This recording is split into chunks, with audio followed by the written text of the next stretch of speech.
accuracy of individual records.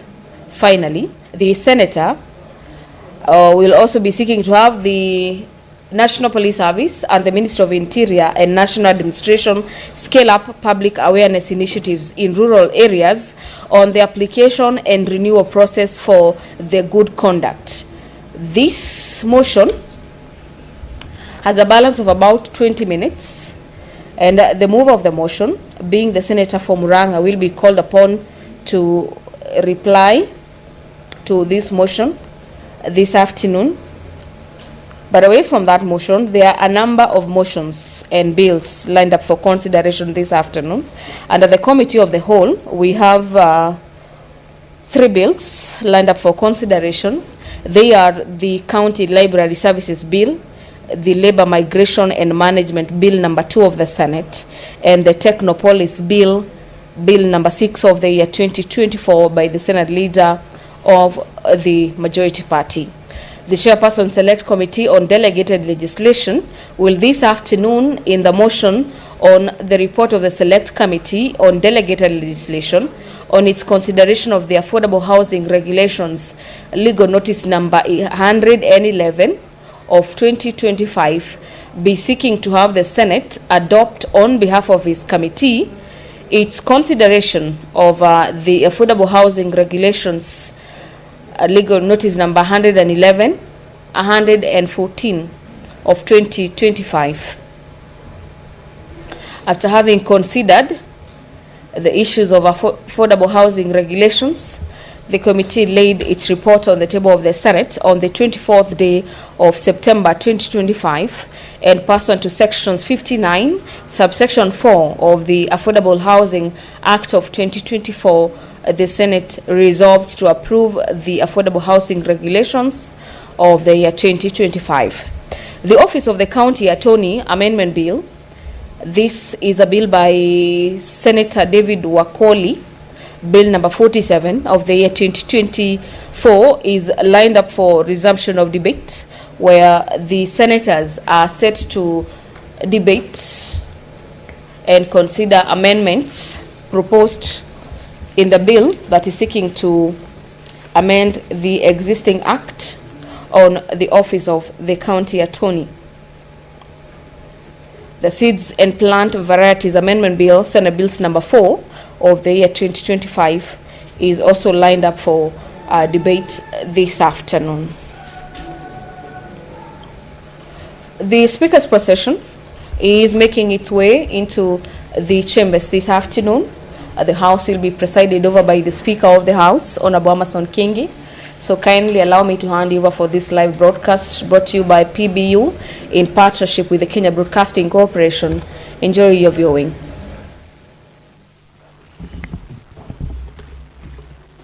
Na tuombe.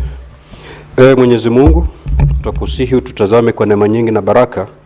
Sisi watumishi wako ambao umeridhika kutuita kwa nyadhifa za uongozi katika jambo hili yetu.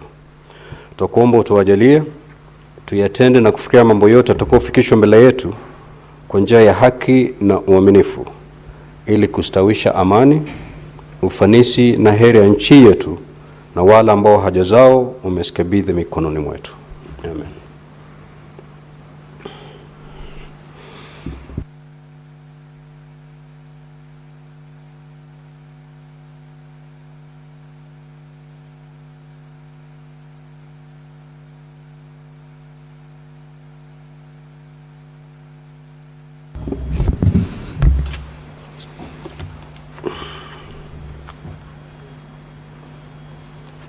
Clerk, do we have quorum? Sergeant at Arms, kindly ring the quorum bell for 10 minutes.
The business of the Senate has kicked off this afternoon.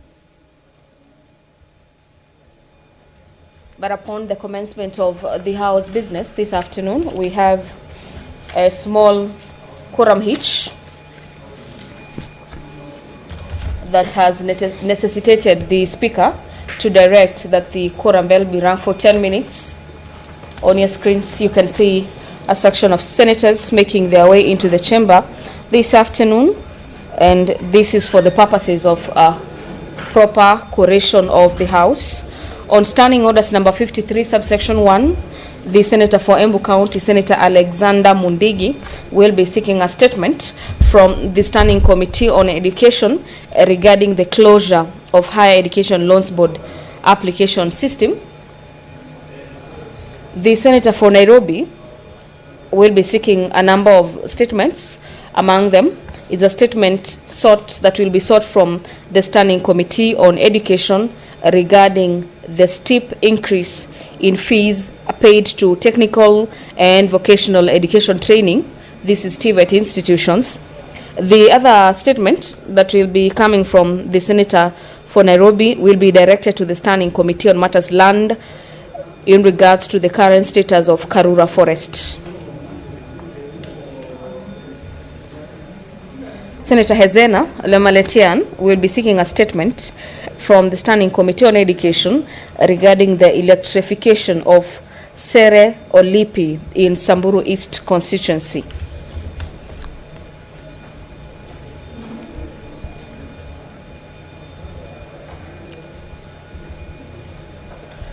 The Senator for Busia has a number of statements, but just to give you some of the statements that he is set to seek this afternoon. One of them is a statement that he'll be seeking from the Standing Committee on Matters Health regarding the plight of nursing interns whose internship placements were unlawfully revoked. Among the four statements, the other one will be directed to the Standing Committee on Education regarding the plight of contractual teachers serving in the northern eastern Kenya. Let's now move to Standing Orders 56, subsection 1.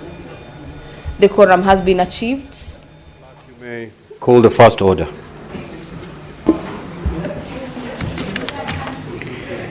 Order number 1, administration of oath. Order, honorable senators.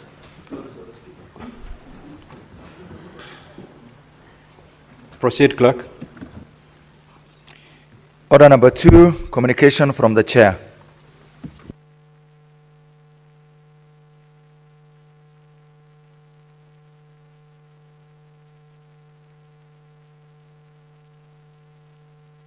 Next order. Order number 3, messages. Order number 4, petitions. Order number 5, papers. The Senate Majority Leader.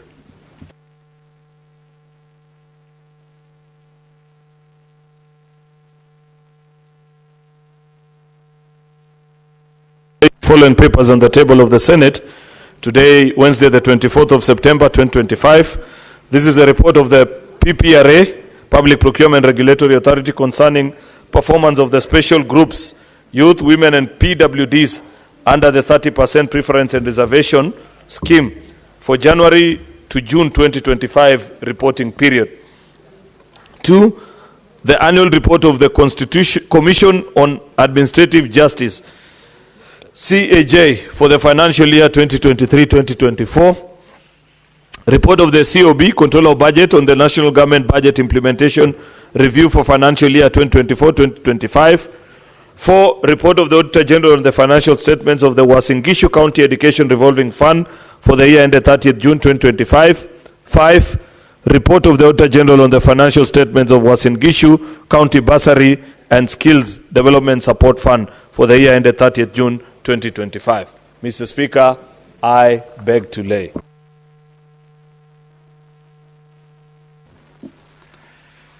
The Chairperson Standing Committee on Finance and Budget.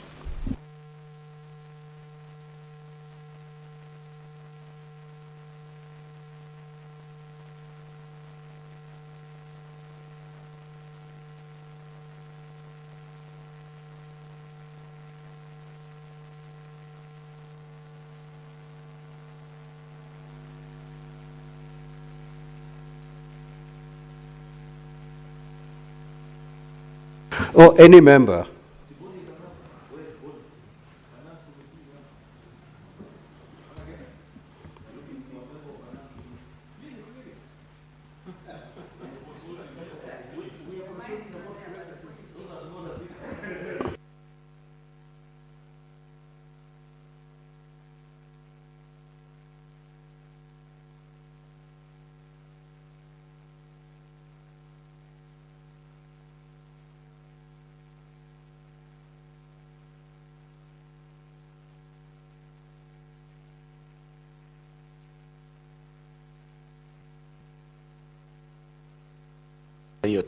Thank you. Mr. Speaker, I beg to lay the following paper on the table of the Senate today, 24th of September 2025, being the report of the Standing Committee on Finance and Budget on the county government's equitable share cash disbursement schedule for the financial year 2025-2026. Thank you. The Chairperson, Select Committee on Delegated Legislation.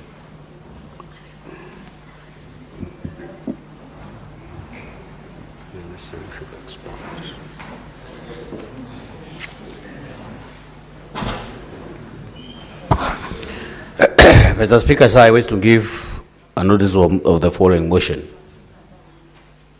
That the Senate adopt the report of the Select Committee on Delegated Legislation on its consideration of its affordable housing regulations, legal notice number 114 of 2025. Senator Gataya, proceed to lay the paper first. Thank you, Honorable Speaker. I wish to lay the paper on Honorable Speaker, I beg to lay the following paper on the table of the Senate today, 24th September 2025. A report on the Committee on Delegated Legislation on the consideration of the affordable housing regulations 2025, legal notice number 114 of 2025. Thank you. Next order. Order number 6, notices of motion. Chairperson Standing Committee on Finance and Budget.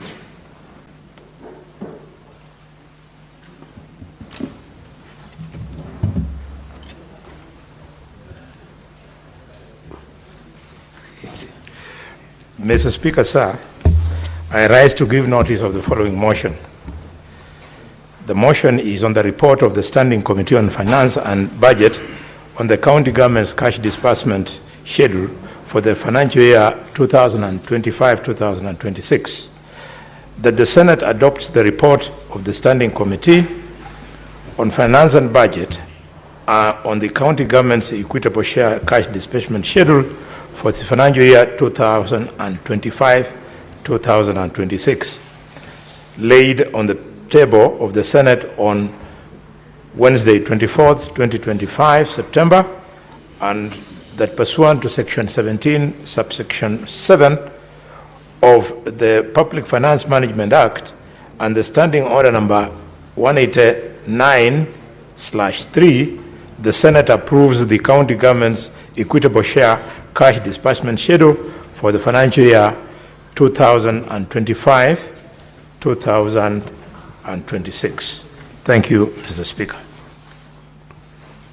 The Chairperson Select Committee on Delegated Legislation.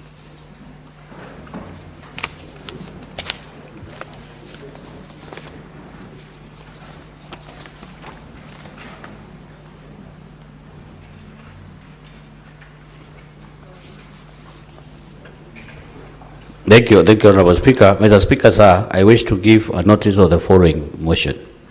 That the Senate adopt the report of the Select Committee on Delegated Legislation on its consideration of the affordable housing regulations, legal notice number 114 of 2025, laid on the table of the of the Senate on Wednesday, 24th September 2025, and that pursuant to Section 59(4) of the Affordable Housing Act 2024, the Senate resolves to approve the Affordable Housing Regulations, legal notice number 114 of 2025. Thank you, Honorable Speaker.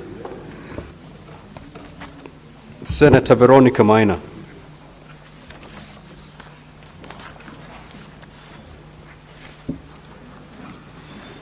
Okay, that business is deferred. Next order. Order number 7, questions and statements. Statements pursuant to Standing Order 53-1. The Senator for Embu County, Honorable Alexander Mundigi. Request for statement on the closure of the help loans application system. Mr. Speaker, sir, I rise person to Standing Order 53-1 to check a statement from the Standing Committee on Education on a matter of national concern regarding the untimely closure of the Higher Education Loans Board help loans application system. In the statement, the committee should address the following issues. Reason for the closure of the Higher Education Loans Board help loans application system at a time when many system students and just acquired their national identification ID cards, thereby locking out a significant number of eligible applicants. 2, whether the Ministry of Education could consider reopening the system for a further 14 days to avail to the students who were left out an opportunity to apply for loans. Strengthen to ensure just critical system is continuous, outlining measures the ministry intends to put in place to ensure predictability, accessibility, and fairness to all students. Senator for Embu County, Dr. Alexander Munyimondigi.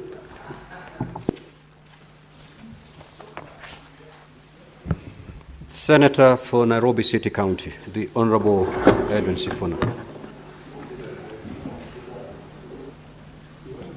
Thank you, Honorable Speaker. I have 2 statements. With your kind permission, I would request that I take both of them at once. The first one, Honorable Speaker, is on the increase in TVET fees. Mr. Speaker, sir, I rise pursuant to Standing Order 53-1 to seek a statement from the Standing Committee on Education on a matter of national concern regarding the steep increase in fees paid to technical and vocational education and training institutions. Mr. Speaker, sir, while the government has indicated a willingness to scale back on fees paid by university students, the opposite has occurred in technical and vocational education and training institutions. On average, fees have sharply increased from Kenya shillings 67,000 per year to Kenya shillings 35,000 per module, translating to approximately Kenya shillings 105,000 every year. As a vital source of middle-level technicians and experts, TVET institutions play a critical role in the labor market. Pricing out students from these institutions risks severely undermining this important sector and, by extension, the country's workforce development. In the statement, therefore, the committee should address the following. Number 1, the justification for the sharp increase in TVET fees at a time when economic pressures have necessitated a reduction in university fees.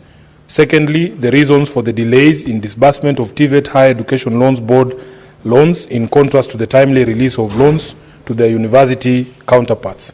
Thirdly, Honorable Speaker, the safeguards that the ministry has put in place to protect needy students from the burden of the sudden increase in TVET fees. The second statement, Honorable Speaker, is on the status of Karura Forest.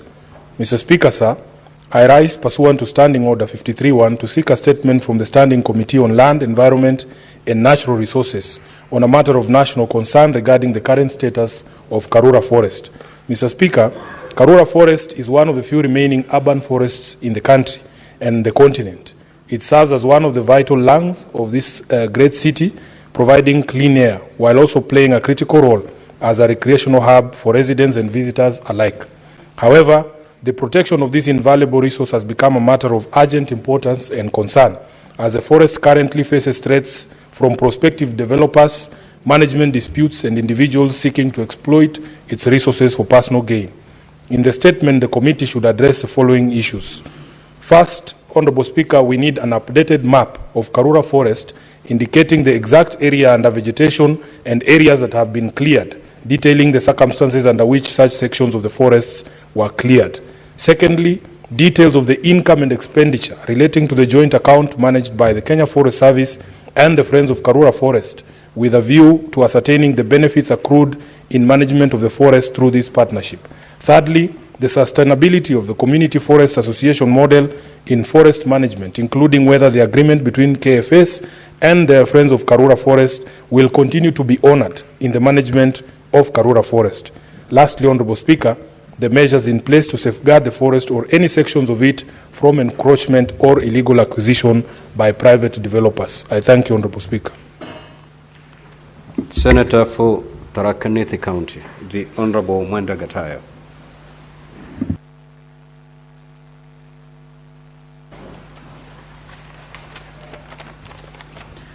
Thank you, Honorable Speaker.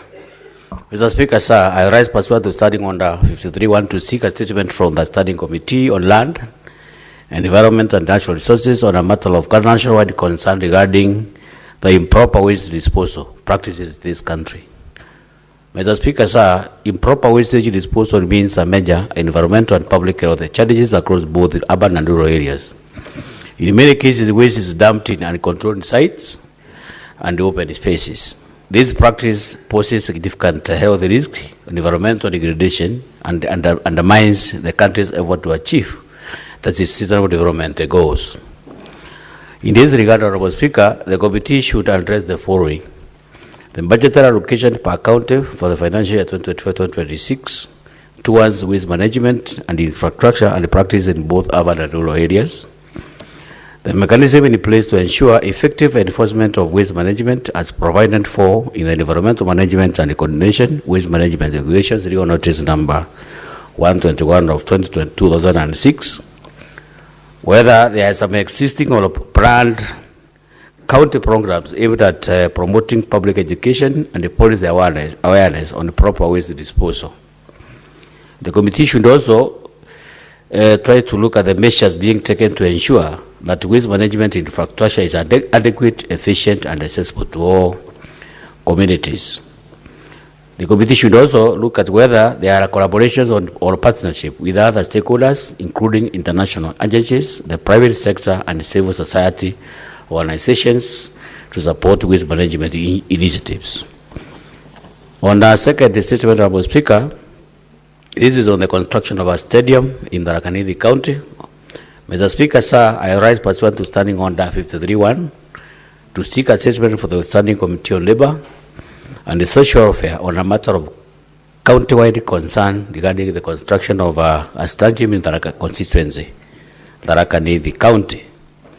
Mr. Speaker, sir, stadia are essential for community developments as they nurture local talent, provide recreational and professional opportunities, boost economic activity, and foster unity and a sense of pride. In the Tharaka Nithi County, however, the Tharaka constituency remains the only without a stadium. Unlike Ichuka, Mangombe, which with the Kirobia, and the Mara with the Kaironi Stadium, residents here must rely on school playgrounds for training and the competitions. This has resulted in limited talent development, denying the community opportunities to host national, regional events and constrain both social and economic growth. In the statement, Honorable Speaker, the committee should look at whether there are plans to construct a stadium in the constituency, and if so, the projected timeline for its completion. The committee should also provide the budgetary allocation and the funding strategies, even that have been earmarked for construction of the proposed stadium, and how this aligns with the ministry's broader strategy for sports development and community infrastructure. The interim measures being undertaken to address the sporting and recreation needs of the youth and the community in the Tharaka constituency, whether there are plans to engage or collaborate with private sector partners in the construction and development of the proposed stadium. Thank you, Honorable Speaker. This is Senator Mwanta Gataya, CBS MP, Senator for the Tharaka County, today, September 2025. Thank you. Before I call the next senator, allow me to make this communication, Honorable Senators. Now, Honorable Senators, as you may recall, at the sitting of the Senate held on Tuesday, 5th of August 2025, the temporary Speaker, Senator Hilary Sigei MP, communicated a message from the National Assembly on the passage by the National Assembly on the Equalization Fund Appropriation Bill, National Assembly Bills number 21 of 2025. Thereafter, the temporary Speaker allowed Honorable Senators to make comments on the message. While contributing to the message, the Senator for Kakamega County, Senator Dr. Boni Halwale MP, made comments in reference to the Speakers of the House of Parliament. Specifically, Senator Dr. Boni Halwale MP stated as follows: unless the Speaker of the Senate has either abdicated his responsibility, he is in connivance, or he has decided to learn the bad manners of the Speaker of the National Assembly, who has reduced himself to an agent of the United Democratic Party, UDA, running around. This prompted the Senator for Bungoma County, Senator Wafula Waholi, MP, to rise on a point of order pursuant to Standing Order 105 to require Senator Dr. Boni Halwale MP to substantiate the statement pursuant to Standing Order 105.1. Honorable Senator, Standing Order 105 states as follows: a senator shall be responsible for the accuracy of any facts that the senator alleges to be true and may be required to substantiate any facts instantly. Further, Standing Order 105.2 states as follows: if a senator has sufficient reason to convince the Speaker that the senator is unable to substantiate the allegations instantly, the Speaker shall require that such senator substantiate the allegations not later than the next sitting day, failure to which the senator shall be deemed to be disorderly within the meaning of Standing Order 121, unless the senator withdraws the allegations and gives a suitable apology. At the sitting of the Senate held on Tuesday, 5th of August 2025, Senator Dr. Boni Halwale MP was not able to substantiate his statement as required under Standing Order 101 or 105.1. The senator consequently sought the indulgence of the temporary Speaker for more time to provide the evidence at the next sitting day in accordance with Standing Order 105.2. Having acceded to the request, the temporary Speaker, Senator Hilary Sigei MP, directed that the senator substantiate the allegations at the next sitting day. Honorable Senators recall that at the subsequent sitting held on Wednesday, 6th of August 2025, the Deputy Speaker invited Senator Halwale MP to table the evidence in support of his claim made on Tuesday, 5th of August 2025, pursuant to Standing Order 105.2. Thereupon, Senator Halwale MP proceeded to table a flash disk drive containing 3 video clips as evidence to substantiate his claim. Following the tabling of the evidence by Senator Dr. Halwale MP, the Deputy Speaker undertook to review the matter and give a ruling at a later date, as it was not possible to do so then. Now, Honorable Senators, ordinarily, the obligation on the Speaker in such matter is to review the evidence tabled, determine the admissibility, establish whether indeed it verifies the claims made, and finally, to rule on whether accordingly the threshold under Standing Order 105 has been met. However, after going through the Hansard for Tuesday, 5th of August, 2 fundamental issues arise that require my determination in this instance. First was Senator Dr. Boni Halwale's statement in order within the context of the debate at hand. Second was the point of order by Senator David Wafula MP for substantiation valid. Now, Honorable Senators, with respect to the first issue, whether the comments by Senator Dr. Halwale were in order, I draw your attention to Standing Order 101, with particular reference to Standing Order 114, which states as follows: the senator no senator shall impute improper motive to any other senator or to a member of the National Assembly, except upon a specific substantive motion, of which at least 3 days' notice has been given, calling in question the conduct of that senator or member of the National Assembly. In jurisdictions similar to that of the Parliament of Kenya, imputing improper motive on a member of Parliament refers to accusing a fellow member of acting out of malice, influence from others, bribery, or for personal gain, or through corrupt practices. Such accusations require that a specific substantive motion against such a member to be moved for the matters to be properly addressed. Standing Order 114, therefore, is a safe-mode measure that ensures that members do not make baseless and reckless accusations against their colleagues, and that serious allegations on the conduct of members are properly addressed. Now, Honorable Senators, during his speech, Dr. Boni Halwale MP made comments that imputed improper motive on the Speaker of the Senate and the Speaker of the National Assembly. This influence on the conduct of the speakers cannot be unnoticed, cannot go unnoticed. Honorable Senators will note that on several occasions I have ruled senators to be out of order if their comments impute improper motive on their colleagues without a substantive motion. If Senator Dr. Boni Halwale MP wanted to discuss the conduct of the speakers, he ought to have filed a substantive motion giving the requisite notice as required under standing orders. In this respect, therefore, I find the comments by Senator Dr. Boni Halwale imputing improper motive on the conduct of the Speaker of the Senate and the Speaker of the National Assembly to be out of order for offending Standing Order 101. Honorable Senators, the second issue then that require my determination is whether the point of order by Senator David Wafula MP pursuant to Standing Order 105 to be valid in the context of the debate. Senator Dr. Halwale MP was given an opportunity to table the evidence in support of his claims at the subsequent sitting on Wednesday, 6th of August 2025. However, as highlighted above, his comments ought to have been introduced through a substantive motion. Furthermore, in the context of the debate at hand, the point of order pursuant to Standing Order 105 was a misapplication of the standing orders and the rules of debate.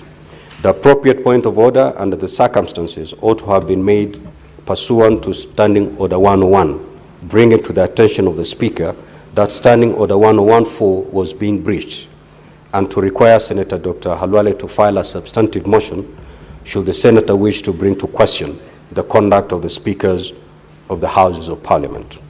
In the circumstances, I find that the point of order by Senator David Wafula MP calling for substantiation of facts from Senator Dr. Halwale MP to be null and void. Consequently, while the evidence tabled by Senator Dr. Halwale was entered into record of the Senate, I find it inadmissible. Going into particulars of evidence without a substantive motion will be a breach of the standing orders. In this respect, I direct that the office of the Clerk of the Senate returns the material to the Senate. Honorable Senators, as your Speaker, I'm duty-bound to impartially enforce the standing orders. I wish to reiterate that any senator wishing to raise a point of order must observe the requirement of Standing Order number 98. To do so effectively, it is incumbent upon all honorable senators to familiarize themselves with the provisions of the standing orders to avoid misapplication or raising inappropriate points of order. Finally, given the totality of the circumstances that necessitated this communication, I rule that the comments by Senator Dr. Boni Halwale imputing improper motive on the conduct of the Speaker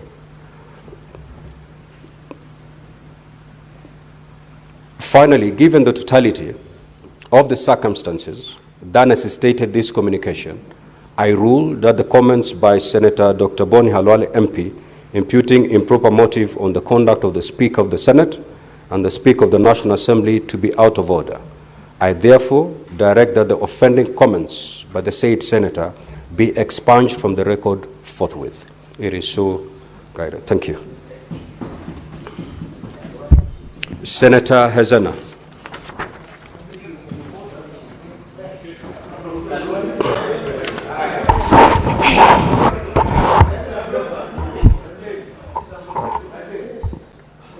Yes, Senator Enoch.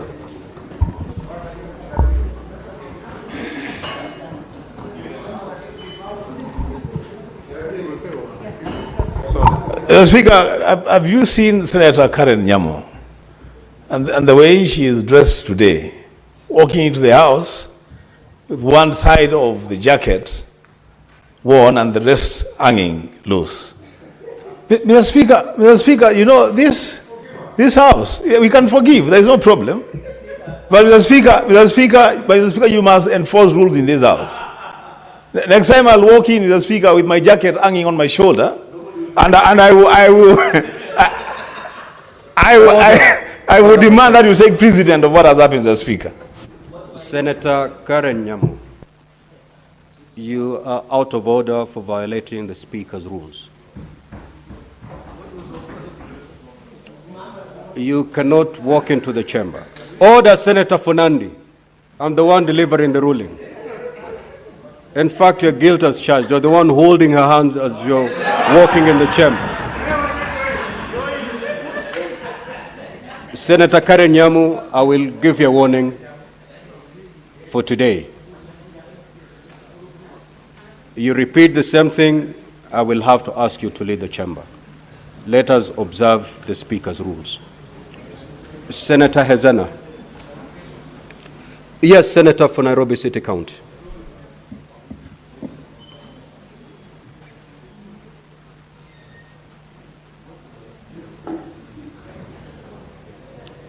Mr. Speaker, I wanted to make a polite request that perhaps we might need, as members of this House, some guidance on admissibility of evidence.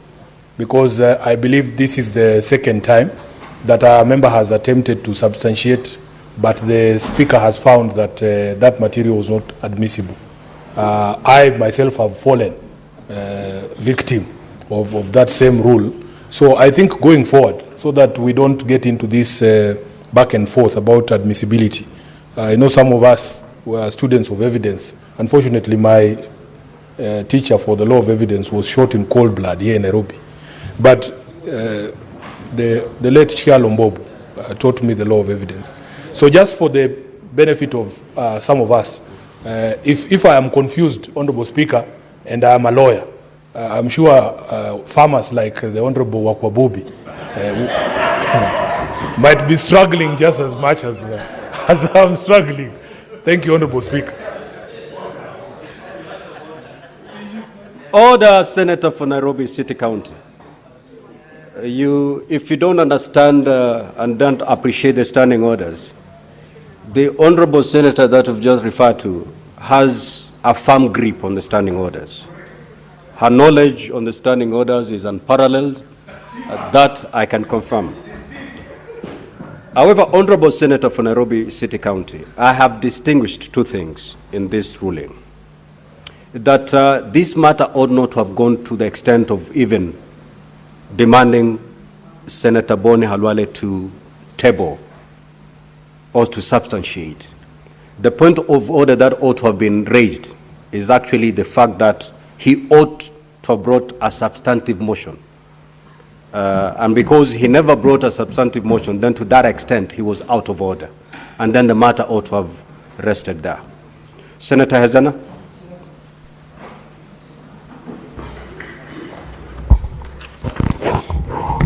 Thank you, Mr. Speaker.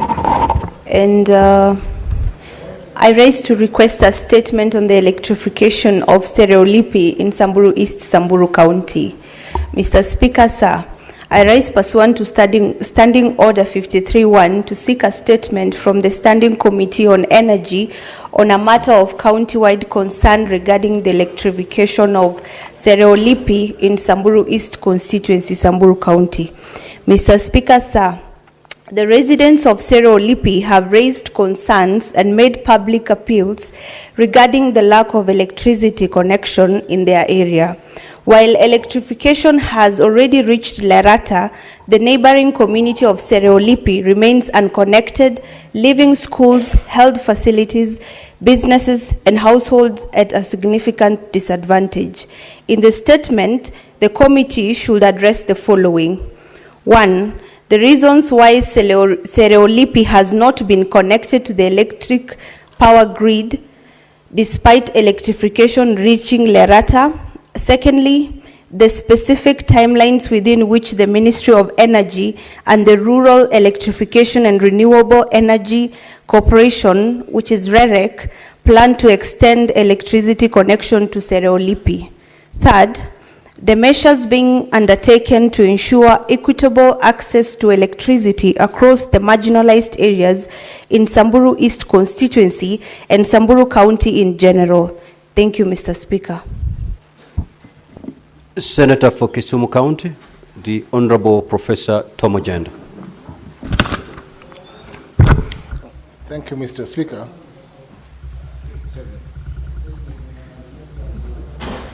Relax. Thank you, Mr. Speaker. Mr. Speaker, I rise to seek a statement, three statements. Number one is on the fire disaster preparedness in informal settlements in Kisumu County. I rise pursuant to Standing Order 53-1 to seek a statement from the Standing Committee on National Security, Defense and Foreign Relations on the matter of county-wide concern regarding the status of fire disaster preparedness and response mechanism in informal settlements in Kisumu County. Mr. Speaker, recent fire outbreaks in informal settlements across Kisumu County have caused tragic loss of life, destruction of property and displacement of families. These settlements, Mr. Speaker, which are densely populated and characterized by unregulated housing, narrow access routes and informal electricity connections, remain highly vulnerable to fire disasters. The recurring nature of these incidents, Mr. Speaker, underscores the urgent need for strengthened preparedness, prevention and response mechanisms. In the statement, Mr. Speaker, the Commission should address the following. One, the number of fire incidents reported in informal settlements in Kisumu County from 2022 to date and the emergency response measures that are taken in each case. Two, the county government's existing fire preparedness and response framework for informal settlements, including the number of functional fire engines, staffing levels, and availability of fire hydrants. Three, whether the county government of Kisumu has identified and mapped high-risk fire zones and the fire prevention sensitization programs or zoning enforcement measures, if any, that are in place. Four, whether the county government has engaged in partnership with the national government, humanitarian actors, or the private sector to strengthen fire disaster response capacity. And lastly, the status of integrating informal settlements into broader urban planning, safety, and disaster management strategies for the county in line with the requirements of the Urban Areas and Cities Act. Mr. Speaker, my second statement is on grounded motor vehicles and machineries in the county government of Kisumu. Mr. Speaker, I rise pursuant to Standing Order 53-1 to seek a statement from the Standing Committee on Finance and Budget on the matter of county-wide concern regarding the considerable number of defective and unserviceable motor vehicles and machinery left grounded in parking yards for extended periods of time by the county government of Kisumu. Mr. Speaker, a review of the Kisumu County Executive's fleet shows that numerous defective and unserviceable vehicles and machinery have remained grounded in parking yards for long periods without disposal, contrary to the Public Procurement and Asset Disposal Act 2015 and its regulations. The county government has also failed to establish a disposal committee or prepare an annual disposal plan for unserviceable, surplus, or obsolete assets. In the statement, the committee should address the following. One, the reasons why defective and unserviceable motor vehicles and machinery have remained grounded in the county executive's parking yards for prolonged periods without being disposed of in accordance with Public Procurement and Disposal Act 2015. Two, the measure the county government of Kisumu has taken to establish a disposal committee as prescribed under the Public Procurement and Asset Disposal Act 2015. Three, the reason for the county government's failure to prepare an annual disposal plan for unserviceable, obsolete, or surplus vehicles and machinery as required by Regulation 176(1) of the Public Procurement and Asset Disposal Regulations 2020. And lastly, the timeline for the disposal of the grounded vehicles and machinery and the measures to be put in place to prevent the recurrence of such inefficiencies in the future. My last statement, Mr. Speaker, is on the quality and safety of animal feeds sold in Kisumu County. This is the last one. Mr. Speaker, I rise pursuant to Standing Order 53-1 to seek a statement from the Standing Committee on Agriculture, Livestock and Fisheries on a matter of county-wide concern regarding the quality and safety of animal feed sold in Kisumu County. livestock mortality, and reduced productivity have become a significant problem in Kisumu County that has been attributed to the use of counterfeit, contaminated, and substandard feeds. This threatens the livelihood of farmers and the food security of the county. In the statement, the committee should address the following. 1, the number of licensed animal feed distributors and agro-waste outlets operating in Kisumu County, and the specific dates and findings of routine inspections conducted in financial years 2023 to 2025. 2, whether the county government has any laboratory testing capacity or partnership with national agencies such as CALRO or the Veterinary Services Directorate to detect and monitor feed quality, including the presence of contaminants like aflatoxin within the local market. 3, the specific actions taken by the county government, the Kenya Bureau of Standards, KEBS, or Veterinary Directorate against suppliers found selling counterfeit, contaminated, or substandard feeds within Kisumu County, including the number of prosecutions and licenses revoked. 4, the measures put in place to sensitize livestock farmers in the identification of risks and associated with unsafe and regulated feeds, and the mechanisms through which farmers can report suspected cases. And lastly, Mr. Speaker, the actions being taken, including regulatory, administrative, or legislative interventions within Kisumu County, to implement and ensure full protection of farmers and livestock-dependent households against ongoing threat of feed-related contamination and financial loss. Thank you, Mr. Speaker. Senator from Busia County, Senator Omtata. Thank you, Mr. Speaker, sir. I have 4 statements. I request to read all of them together. My first statement is on the plight of contractual teachers serving in northeastern Kenya. Mr. Speaker, sir, I rise pursuant to Standing Order 53, Clause 1, to seek a statement from the Standing Committee on Education on a matter of nationwide concern regarding the plight of young contractual teachers serving in northeastern Kenya and the challenges they face in their quest for absorption into permanent and pensionable PNP employment under the Teacher Service Commission, the TSC. Mr. Speaker, sir, young contractual teachers deployed in northeastern Kenya, despite sustaining education in this hardship region, continue to face grave injustices, including a lack of formal contracts, job insecurity, unequal pay, poor working conditions, delayed salaries, and career stagnation. Many have served diligently for years without appointment letters, are excluded from allowances and trainings, work under insecure conditions without adequate support, and suffer mental and emotional strain. The Teacher Service Commission has failed to formally recognize their existence, despite records confirming there are more than 300 contractual teachers deployed in the northeastern and coast regions. These practices breach the Employment Act, the Teacher Service Commission Act, and the Constitution of Kenya, thereby undermining their right to fair labor practices, equality, dignity as provided for under Articles 27 and 41 of the Constitution. In the statement, the committee should address the following: the reasons behind failure by the Teacher Service Commission to issue written contracts to contractual teachers as required under the Employment Act 2007.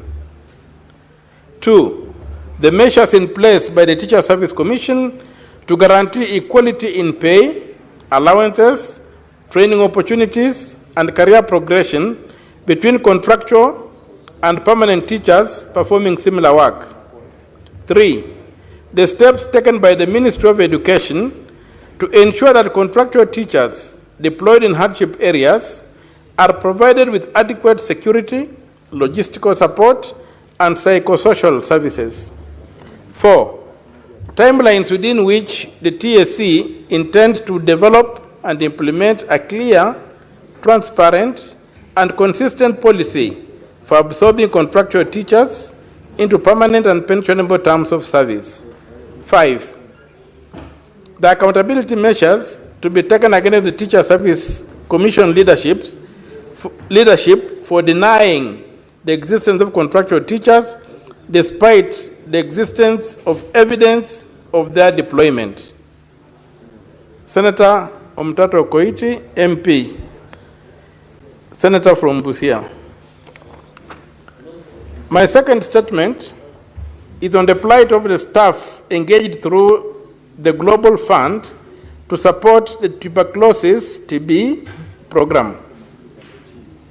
Mr. Speaker, sir, I rise pursuant to Standing Order 53, Clause 1, to seek a statement from the Standing Committee on Health on a matter of nationwide concern regarding the plight of the staff under the Ministry of Health who are engaged through the Global Fund to support the tuberculosis program.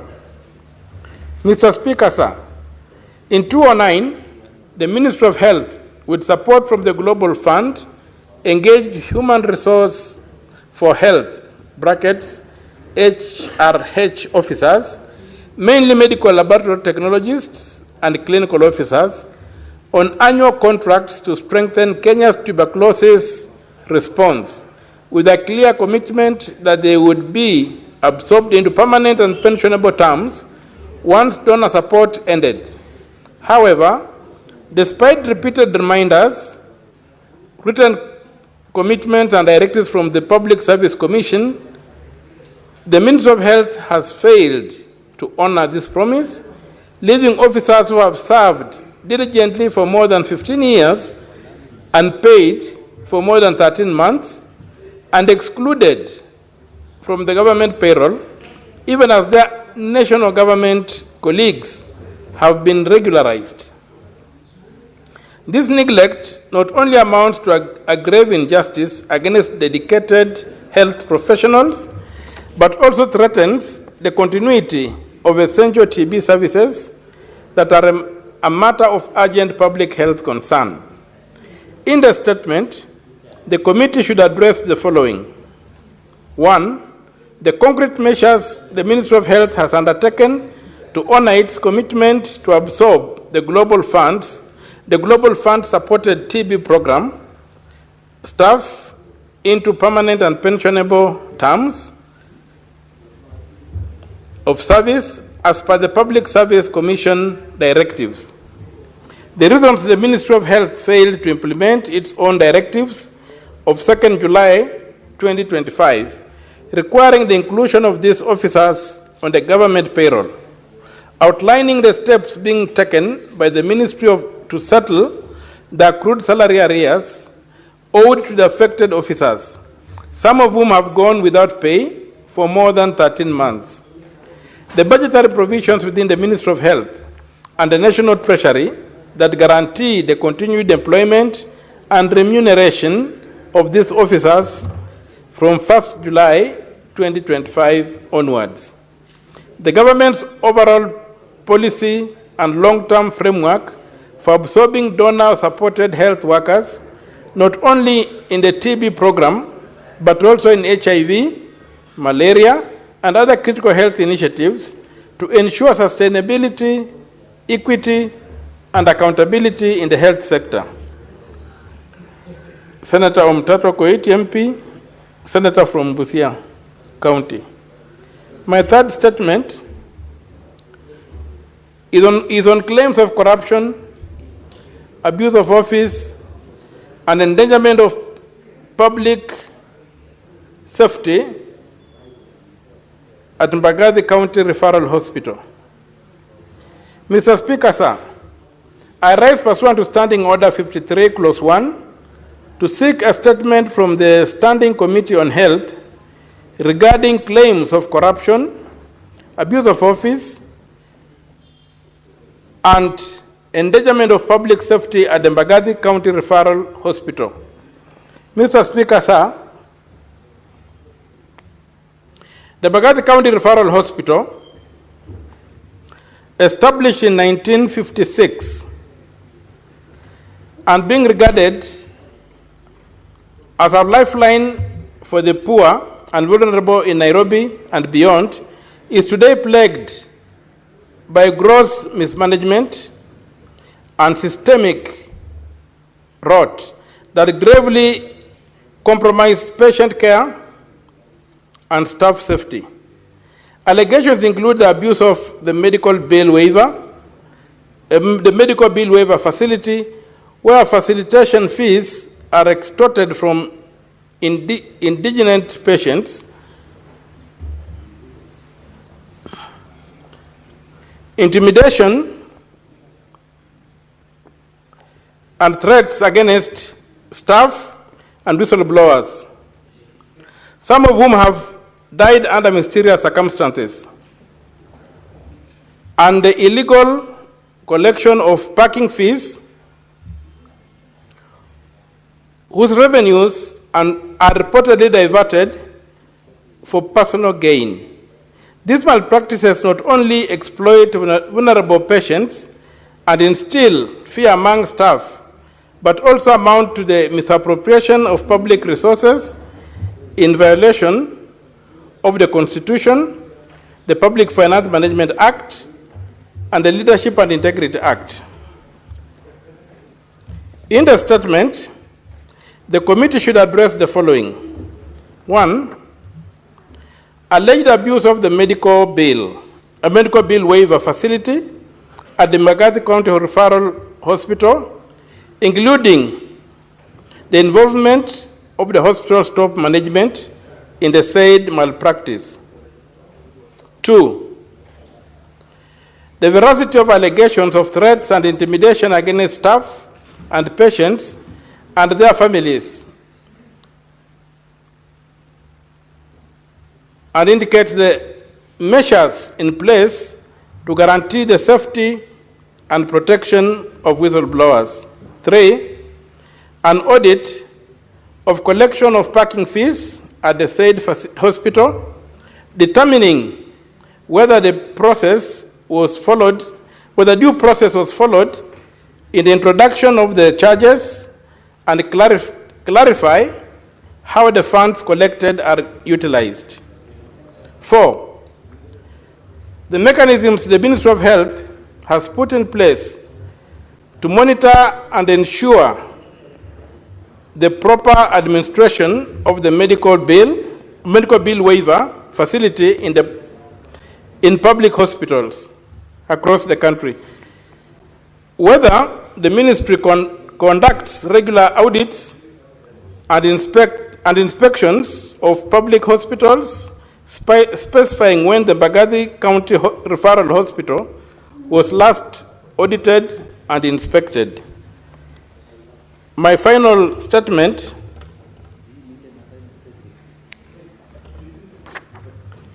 is on the plight of nursing interns whose internship placements were unlawfully revoked.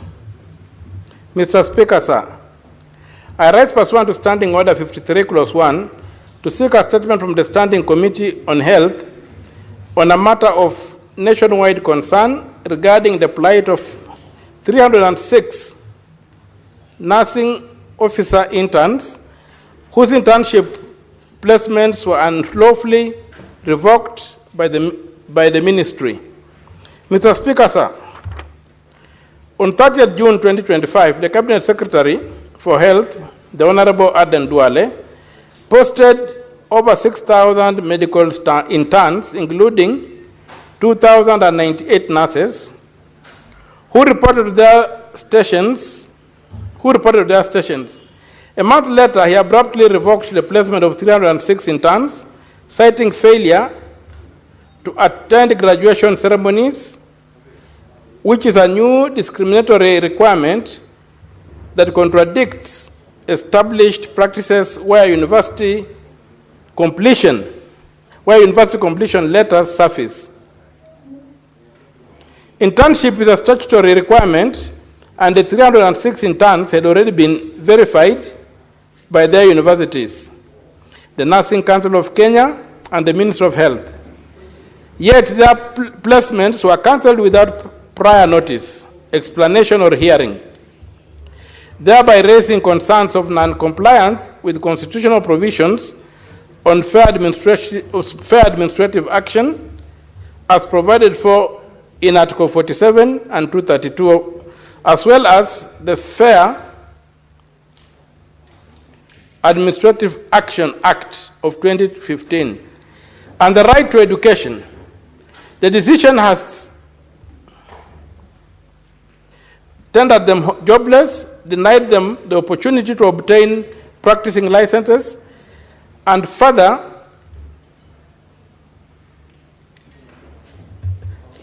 strained hospitals already facing staff shortages.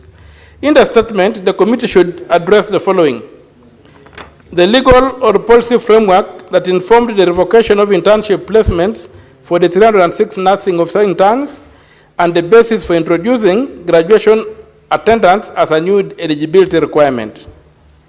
Whether the Ministry of Health consulted the Nursing Council of Kenya, universities, or other stakeholders before making the decision, and indicate the legal requirement for internship under the Nursing Council of Kenya Act. Whether the said interns had successfully completed their degree requirements and were issued with Senate-approved compliance letters, as well as the support being provided by universities to their graduates affected by the revocation. 4, measures being taken to reinstate the affected interns, to protect their constitutional rights, and whether the Ministry of Health will compensate them for the professional harm suffered due to the revocation. Omtato Koiti MP, Senator from Busia. Thank you, Mr. Speaker, sir. Statements pursuant to Standing Order 56-1B. The Chairperson, Standing Committee on Energy. Yes, on energy. Yeah. Mr. Speaker, sir, I rise pursuant to Standing Order 56-1B to make a statement on the activities of the Standing Committee on Energy for the third quarter of the fourth session, covering the period commencing 1st May to 31st August 2025. Mr. Speaker, sir, during the period under review, the committee held a total of 23 sittings. Attached to this statement is a schedule of the legislative business considered by the committee. Mr. Speaker, sir, during the period under review, the committee considered and concluded 5 statements, and 7 statements are pending consideration by the committee. Responses on the pending statements have been forwarded to the relevant senators and are awaiting consideration by the committee. The committee has initiated a bill, the Energy Amendment Bill 2023, Senate Bill number 11, to amend the Energy Act 2019 to delete Section 223, which prohibits public entities, including county governments, from imposing levies on public energy infrastructure without approval by the Cabinet Secretary. Mr. Speaker, so number 5, the committee has initiated an inquiry into the oil spill at Thange Ward following reports of increased cases of diabetes, liver and kidney diseases among residents after the 2015 spill from a Kenya Pipeline Company pipeline. It resolved to form multi-agency task force to investigate and report within 30 days. The committee also directed the Cabinet Secretary, Ministry of Health, to issue a statutory notice to KPC under Section 118 of the Public Health Act, requiring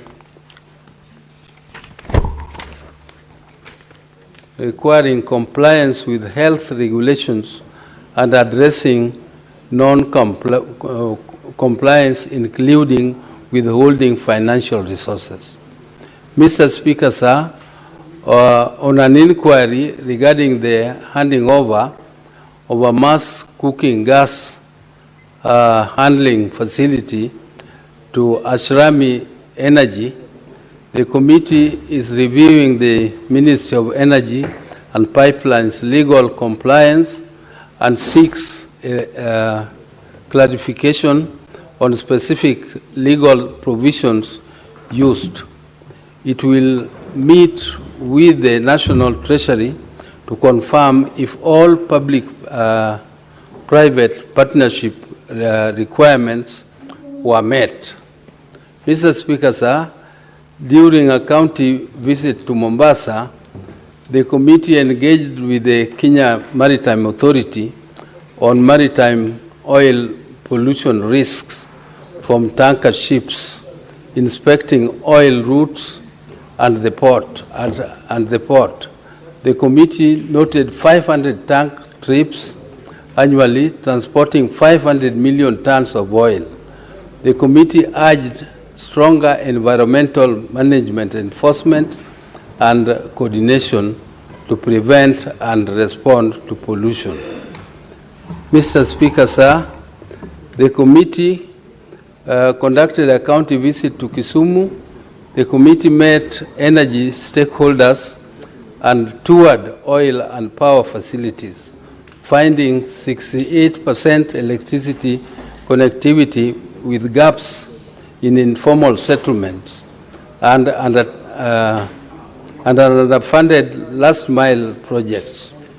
High street lighting costs and slow solar conversions due to budget limits were noted, along with delays in devolving petroleum station licensing and security concerns on Nkrumah Road near Kenya Pipeline Depot. Mr. Speaker, sir, the committee held a meeting with the Cabinet Secretary, Ministry of Energy and Petroleum to address critical energy policy and project challenges raised by counties and the private sector. Key issues included street lighting arrears, delayed energy subsidies, public-private partnership risks, nuclear energy feasibility, and flagship projects like South Lokichar.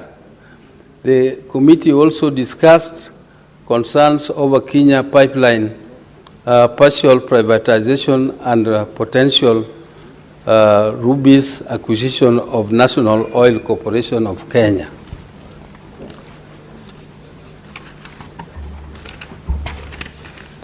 Mr. Speaker, sir, in the previous session, the committee concluded an inquiry into the supply and delivery of smart meters. This inquiry seeks to promote local production of smart meters, amend the duration of framework agreements, and ensure smart meters are integrated into the electricity installations. These measures aim to reduce electricity costs, decrease KPLC's monopoly, and improve efficiency in the sector. The committee adopted its report on 26 March 2025.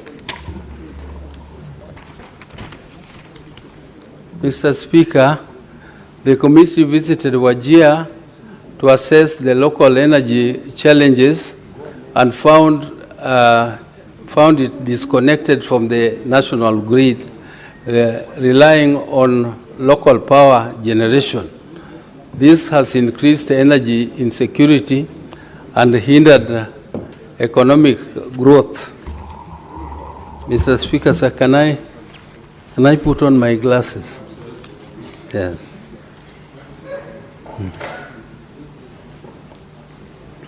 Let me see if it can help. This has increased energy insecurity and hindered economic growth. The committee recommends to the Ministry of Energy and Petroleum to prioritize off-grid marginalized counties like Wajir in future power transmission projects to ensure equitable electricity access. Mr. Speaker, sir, in the coming quarter, the committee will conclude on its inquiry into the 2015 Kenya Pipeline Company oil spill into River Thange and the inquiry into the transfer of gas mass handling facility at to Ashrami Energies under a 31-year lease agreement. The committee will meet the Ministry of Energy to review plans for distributing LPG cylinders and accessories to 9.6 million low-income households and public facilities, noting missed targets in 2023-2024, especially in informal settlements and public schools. 14, the committee is planning a county visit to Siaya to assess the proposed nuclear energy plant site, part of Kenya's pursuit of nuclear power as a suitable long-term energy source following earlier feasibility studies in Kilifi. Mr. Speaker, sir, I wish to thank your office for the support accorded to the committee in undertaking its work. I also wish to acknowledge the Secretariat support that the committee has received from the Office of the Clerk. Lastly, I wish to commend the members of the committee for their commitment, diligence, and dedication to work and mandate of the committee. Thank you, Mr. Speaker, sir. The Chairperson, Standing Committee on Finance and Budget. Honorable Senator for Mombasa. Thank you, Honorable Speaker. I stand in for my chair, Senator Roba, who has a problem with his vocals. Mr. Speaker, sir, I rise pursuant to Standing Order number 56-1B to make a statement relating to the activities of the Standing Committee on Finance Budget for the first quarter of the fourth session, covering the period April to August 2025. During the period under review, the committee held 30 sittings, during which it processed and concluded 31 statements, considered 5 key bills, 4 of which allocate funds to counties to ensure efficient service delivery by devolved units, and tabled 6 reports. Attached to the statement is a schedule of the legislative business considered by the committee and their status. Mr. Speaker, sir, during the period under review, the committee processed and tabled reports on the Division of Revenue Bill 2025, National Assembly Bills number 10 of 2025, County Allocation of Revenue Bill, CARA 2025, Senate Bill number 9 of 2025, Equalization Fund Appropriation 2025, Senate Bill number 7, Bills number 7 of 2025, County Government's Additional Allocation number 2 Bill 2025, Senate Bills number 8 of 2025, and County Wards Equitable Development Bill 2024, Senate Bills number 20 of 2024. Mr. Speaker, sir, further, the committee held joint sittings with the National Assembly Departmental Committee on Finance and National Planning to undertake the approval hearing of Mr. Pius Angasa for appointment as a member of the board of the Central Bank of Kenya, which report was approved by this House. Mr. Speaker, sir, the committee held a meeting with the Cabinet Secretary, National Treasury and Economic Planning. During this meeting, matters on public debt were discussed, including total public debt, the external debt, domestic debt, and sustainable strategies put in place to reduce the high cost of living in the country. The Cabinet Secretary submitted that as at 30th of June 2025, the stock of public debt was Kenya shillings 11.81 trillion, translating to 67% of the GDP. That the public debt comprises of 6.33 trillion domestic debt and 5.49 trillion external debt. The external debt comprised of 3.05 trillion multilateral debt, 1.11 trillion bilateral debt, China accounts for 0.0653 trillion, that is 59% of the external debt, and of the bilateral debt, and 1.32 trillion commercial debt.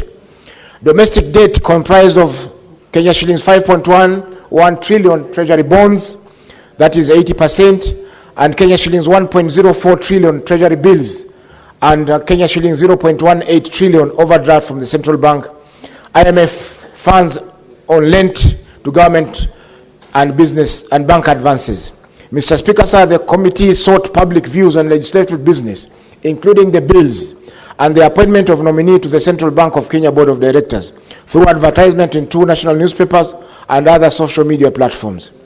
Mr. Speaker, sir, in processing the statements, the committee followed the newly agreed upon mechanism of presenting the senators with responses as soon as they are received from the relevant stakeholders.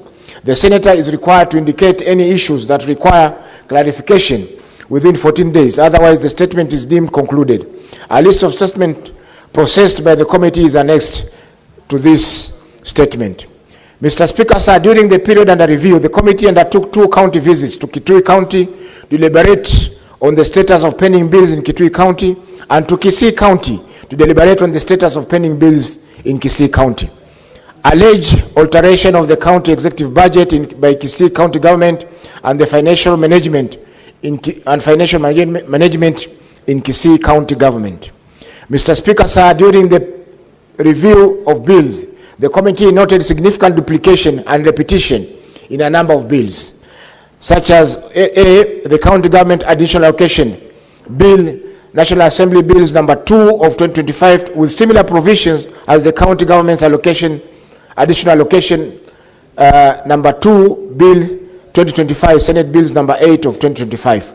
B, the county government's revenue raising process bill, National Assembly bills number 11 of 2023, and are similar to the county government's revenue raising process bills, Senate bills number 22 of 2023. This was a bill, I think, by the majority leader of the Senate. Number C, the Equalization Fund Appropriation Bill 2025, National Assembly bills number 21 of 2025, similar to the Equalization Fund Appropriation Bill number 2025, Senate bills number 7 of 2025.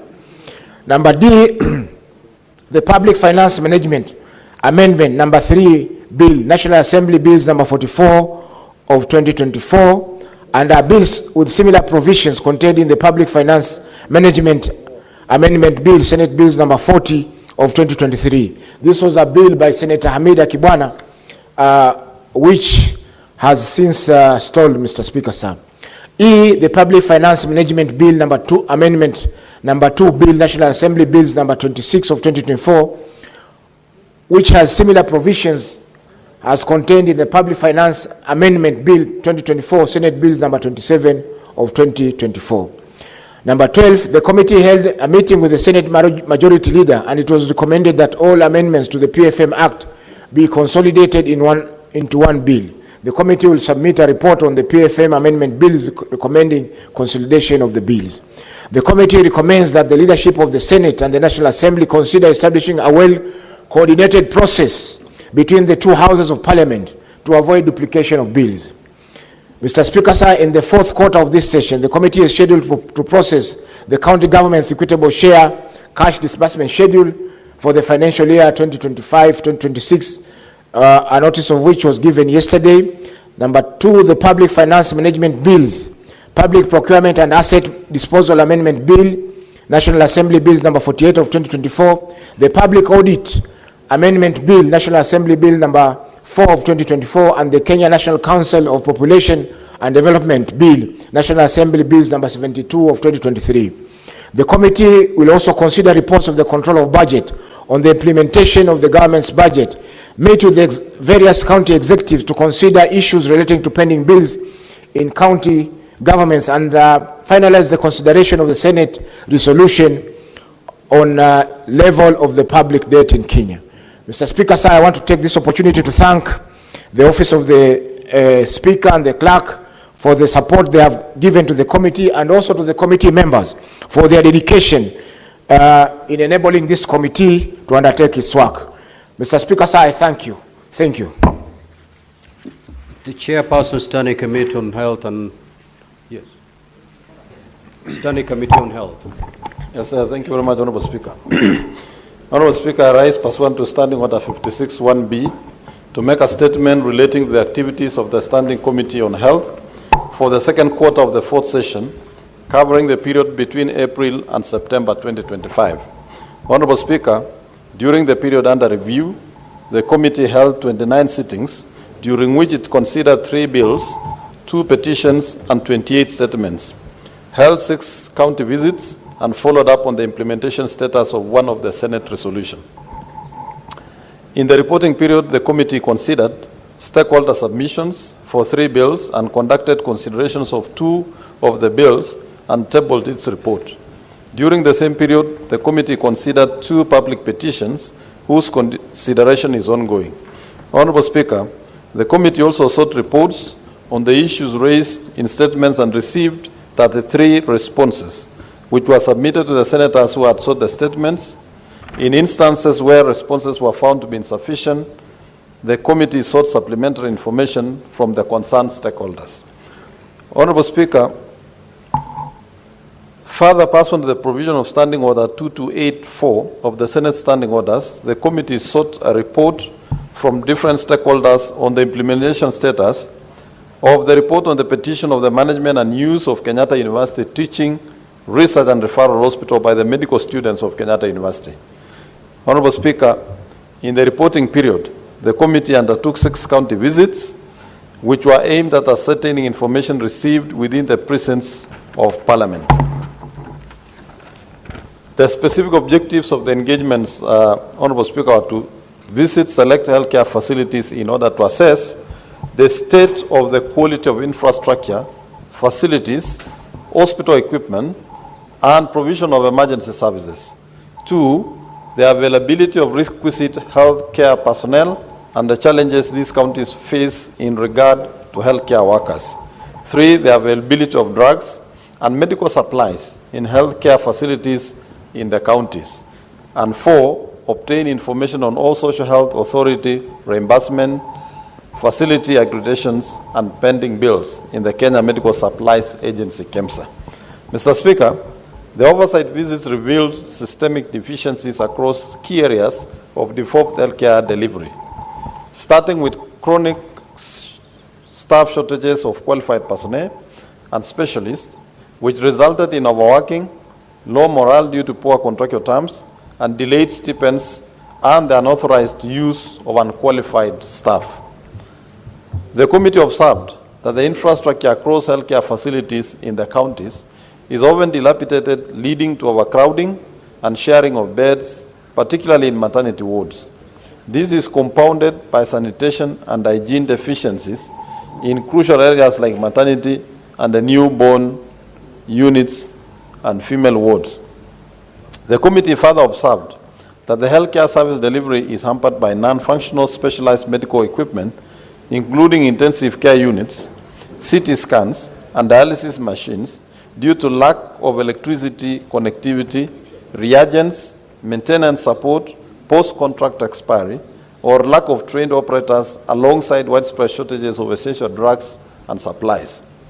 Honorable Speaker, these deficiencies are exacerbated by the lax management controls reflected in the rampant discrepancies between the manual records and the physical stock, the improper storage and dumping of expired drugs in unsafe locations, stalled capital development projects, including mortuaries, and reliance on manual paper-based inventory and patient systems that hinder efficiency and accountability.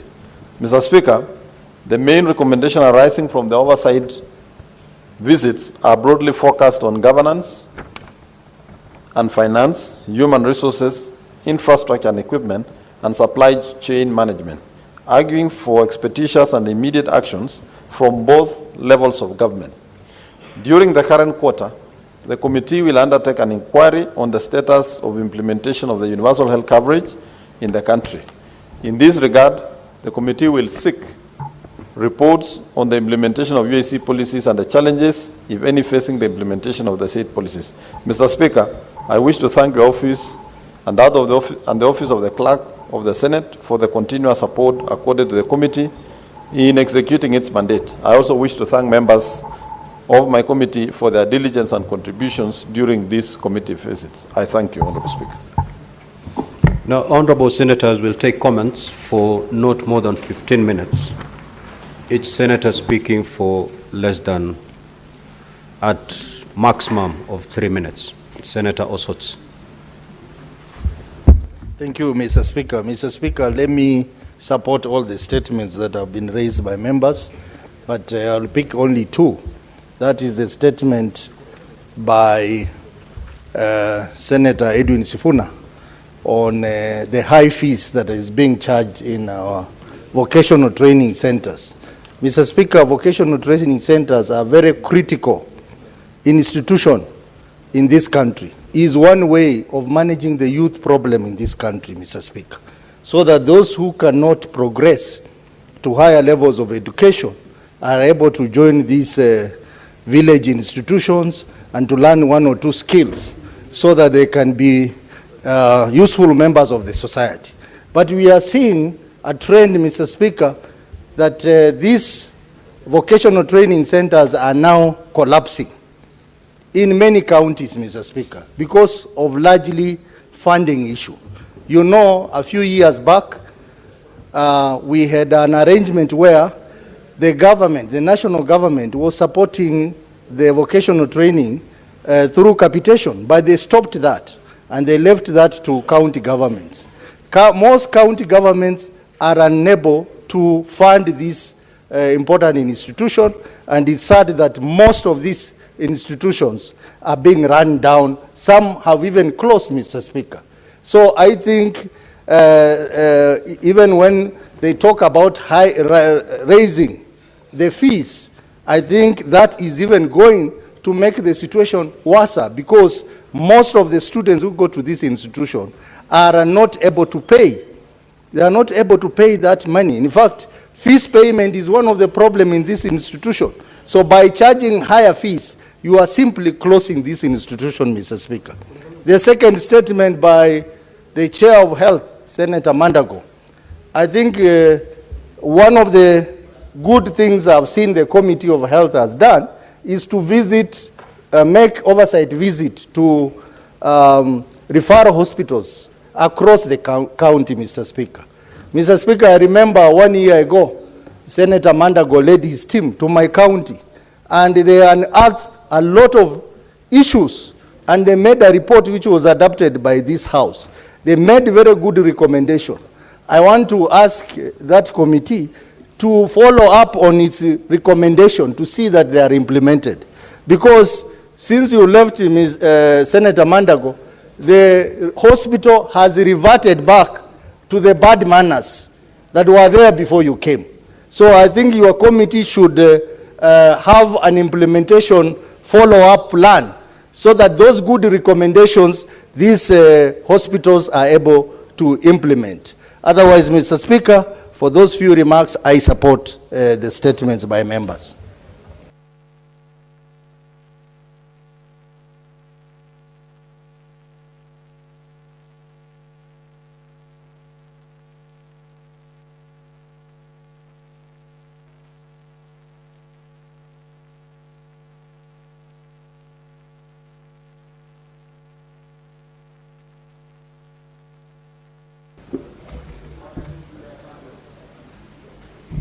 Senator Mungatana. Thank you, Madam Speaker, for giving me the opportunity to comment on the statement that was referred to the committee, the Standing Committee on Lands and Environment. Madam Speaker, as the Standing Committee looks at the issues raised in that statement, they must also look at what is happening in Tana River County. Madam Speaker, the capital of that county, Hola, it generates about 1,000 tons of garbage every day, according to the statistics. But, Madam Speaker, there is no dumping site within the county headquarters. Madam Speaker, on your way to Kone, you have an open field where a lot of the waste is thrown there. There are no vehicles, Madam Speaker, that take officially the waste there. What is happening, Madam Speaker, is that people, they give, freelance garbage collectors to pick garbage from their houses. You give them 50, you give them 20, depending on the amount of garbage, to put on a mkokoteni and take to that dumping site. Madam Speaker, the county does not bother even to burn that waste. They can stay even for a whole 3 months without setting fire to that place. Madam Speaker, remember it's within town. So, Madam Speaker, I want to ask the Land and Environment Committee to look at what is happening in Tana River County, Madam Speaker. When it rains, that place becomes horrible. Traders are suffering. They are paying revenues to the counties, but there is no service. The county government has developed the CIDP. They have developed laws, but nothing is being effected on the ground. Madam Speaker, can you imagine, with a budget on the Climate and Environment Department going as high as 340 million, there is nothing on the ground. And not to mention all the other towns, smaller towns and sub-counties. No dumping site, no proper disposal of waste, no plan, Madam Speaker. They just stock. The governor in that county, Madam Speaker, has totally neglected the right to environment, clean and healthy environment for our people. So, Madam Speaker, I am urging the committee to also Senator Wambua. Thank you, Madam Speaker. Madam Speaker, I rise to comment on the statement made by Senator Tom Ojienda of Kisumu on the lack of a proper mechanism for the disposal of broken down motor vehicles and other movable assets in Kisumu County. Madam Speaker, I want to congratulate Senator Ojienda for bringing this statement, but hasten to her that, Madam Speaker, perhaps the Senator may need to do a motion so that this Senate can pass a resolution on how to deal with these broken down and grounded vehicles that are to be found in every parking yard of every county government headquarters and county offices. Madam Speaker, in fact, the matter has become so serious that in some counties, you will find there are more grounded vehicles than the ones that are serviceable. Now, it gets worse, Madam Speaker, that even those vehicles that are grounded and in parking yards, that have now become the breeding grounds for mosquitoes and other rodents, those vehicles are actually being insured by county governments.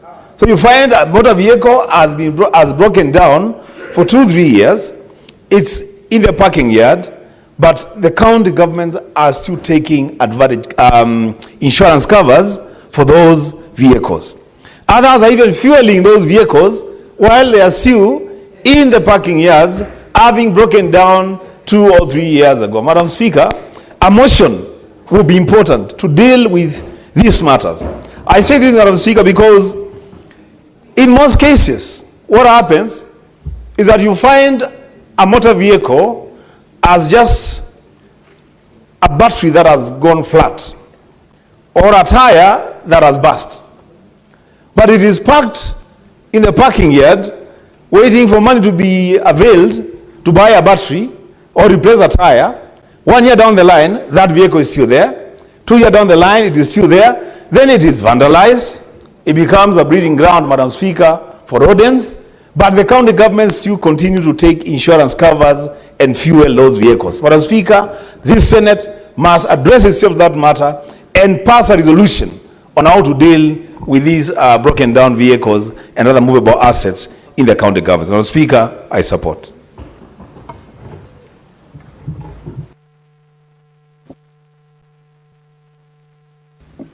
Senator Cherarke. Thank you, Madam Speaker. Mine is on the issue of Global Fund staff. Madam Speaker, I want to appeal because Global Fund staff and universal health coverage staff, Madam Speaker, there was a directive by the President that all UHC staff, including Global Fund staff that is approaching almost 10,000, must be observed in permanent and pensionable terms, Madam Speaker. Most of them have stayed under contract for the last 15 years, others since 2020 COVID era, Madam Speaker. It is important that the Ministry of Health and Council of Governors must come together and transit all UHC staff and Global Fund staff into permanent and pensionable. I'm aware in September salary, Madam Speaker, the SRC rates were applied. So it is important that they must be transited into permanent and pensionable so that they can plan their lives, Madam Speaker, and continue to serve our people the way they have done. Madam Speaker, finally, on the issue of motor vehicles, I agree that when you walk around our counties and even both national and county governments, there are so many junkyards. Madam Speaker, in fact, in my county, my governor has become very innovative by leaving the broken down vehicles and doing a car hire of 42 million Kenyan shillings, Madam Speaker. Yet when you go to the car yard in Kapsabet, it's only a bolt, a tire burst, a battery gone flat, Madam Speaker.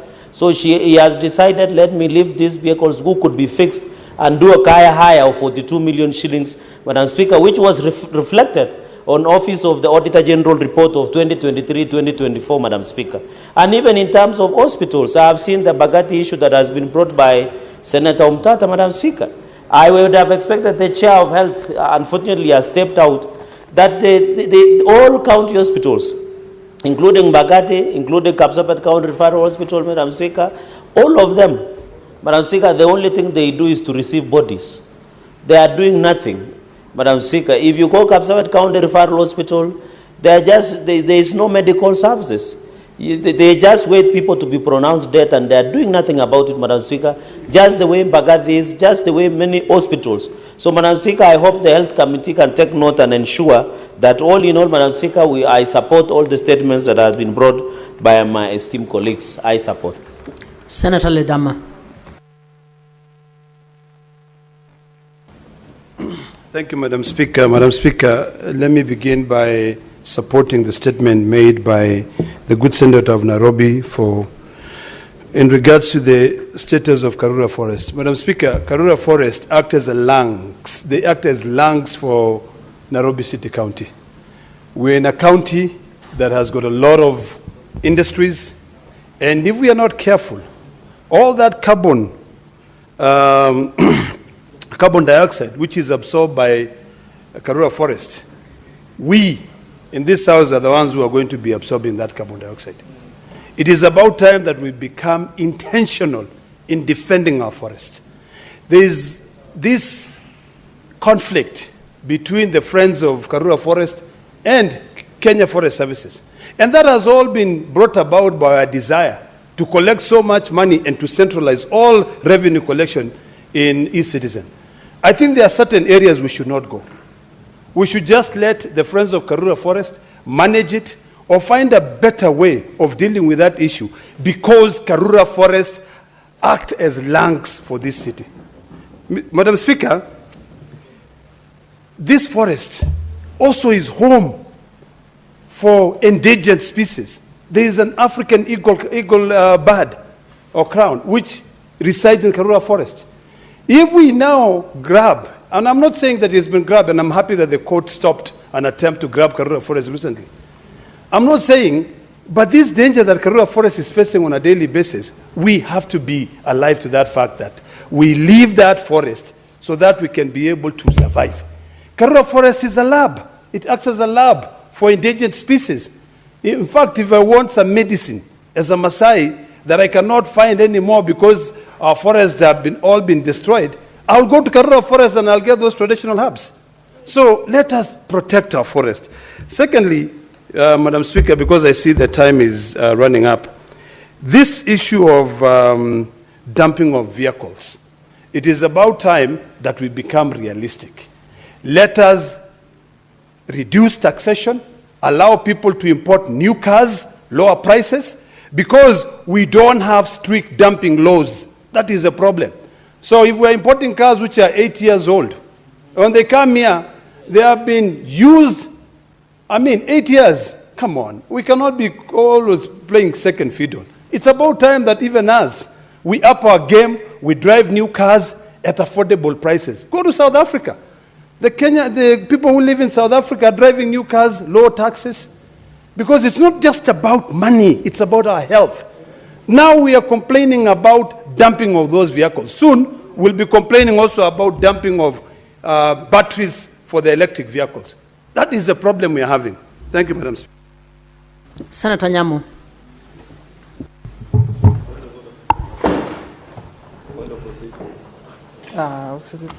Senator Majority Leader, what is the issue? Apologies, Madam Speaker. I didn't mean to interrupt my colleague. But when the Speaker rose to guide on this issue of comments, he was very specific that it's 15 minutes. We've done now 18, Madam Speaker. Madam Speaker, there is business substantive that I want to hear about the cash disbursement schedule. It's a very important item to our counties, and it's been pending for a while on the order paper. So I want to kindly indulge you that if possible, stick to the timelines that had been guided so that we transact other substantive business.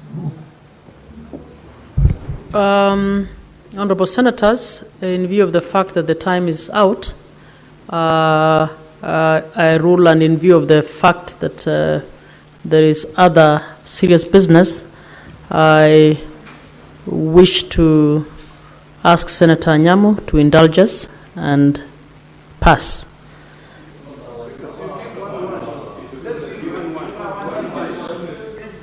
Okay, Senator Nyamu. I'll give one. Let them just finish and then we move on. Thank you, Madam Speaker. I wish to make comments on the statement brought by Senator Okiya Omtata on what is happening in the Mbagathi Hospital. Madam Speaker, Mbagathi Hospital is supposed to be a lifeline for the poor in Nairobi, but what is happening there is very shocking. The medical facility, the medical bills waiver facility is supposed to cushion and protect the vulnerable and the poor in our society.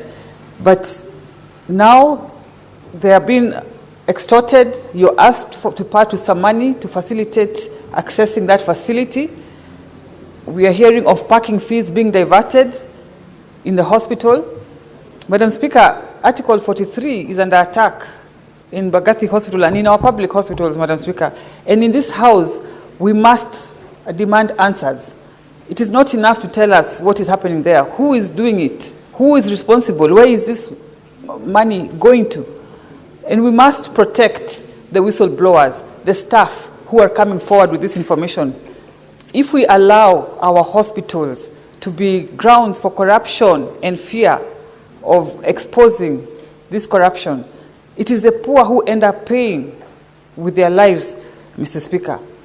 Mbagathi needs an overhaul so that it gets back to its old self and continue to serve the people of Nairobi with dignity, Madam Speaker. And with those few remarks. Senator Sifuna. Madam Speaker, I honestly disagree with the majority leader. I believe that every business that we transact is important. And whereas we might think that the disbursement schedule is important, nobody follows that thing after we pass it. Treasury never follows that schedule to disburse money to counties. So, in fact, these conversations that we're having this afternoon are more important than that disbursement schedule that nobody gives any regard to. Honorable Speaker, I just wanted to speak on the statement that was brought regarding Mbagathi Hospital, that in fact we have had challenges with our level 4 hospitals here in Nairobi. And yesterday when I was reeling off all the pending appearances by the county governor of Nairobi before committees, I spoke about park, education, devolution, all of which we have not been able to get or secure the attendance of a governor. In fact, the County Public Investments Committee that is led by Senator Osotsi had scheduled a meeting on the 17th of September to discuss the level 4 hospitals of Nairobi. And once again, our governor was not available for these conversations. And you can see that the issues are piling up. Lastly, Honorable Speaker, I wanted to just touch on something that was said during debate here yesterday by the Senator of Mombasa. I do not pick any governor for protection, Honorable Speaker. You, as a Speaker of this House, know that Sifuna wears many hats. You should distinguish for the things that I say when I'm speaking as SG of ODM at a rally. That doesn't mean that I am speaking about matters of oversight in Mombasa. I have never said that the governor of Mombasa should not be subjected to oversight. I was speaking at a public baraza in Mombasa in Jomvu. As SG of ODM, I was donned in colors of ODM from top to bottom. And I was saying that the people who are low down in the hierarchy of the party must respect the deputy party leader. That is not to say that I was protecting the governor of Mombasa from oversight. So, as the SG of ODM, I want to call the member of to order, my member from Mombasa who's a senator. That Senator Cherargei, order. Please. Please. We will hear the senator in silence, please. Honorable Speaker, people know I wear different crowns. I am a member of this House. I am a senator. I am a member of the Kenya Moja caucus. I am also an SG. I am a father. I am a husband. When I'm talking about my daughter, surely, you can't bring in issues of Senate and oversight. I can speak as a leader of the community that I come from. That doesn't mean that it is anything to do with oversight. So I want that those comments that were made by the Senator of Mombasa be expunged. Otherwise, I will use my other powers, and he knows me, to summon him for disciplinary proceedings.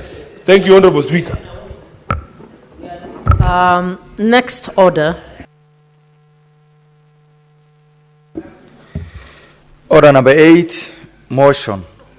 Implementation of an automated and decentralized certificate of good conduct system in Kenya.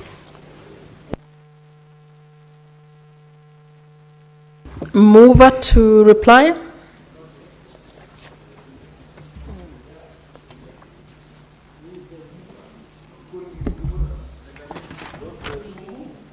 Just a moment.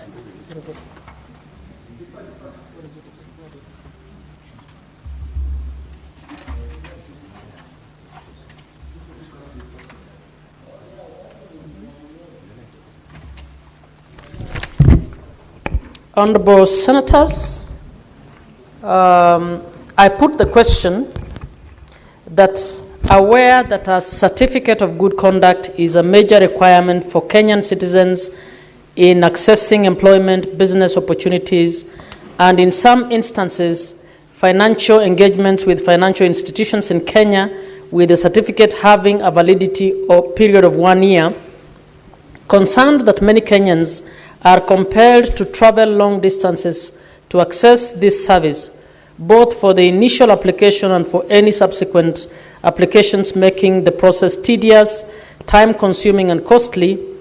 Further concerned that the current manual application system is prone to delays and inconsistencies, which may compromise the authenticity and integrity of a certificate of good conduct.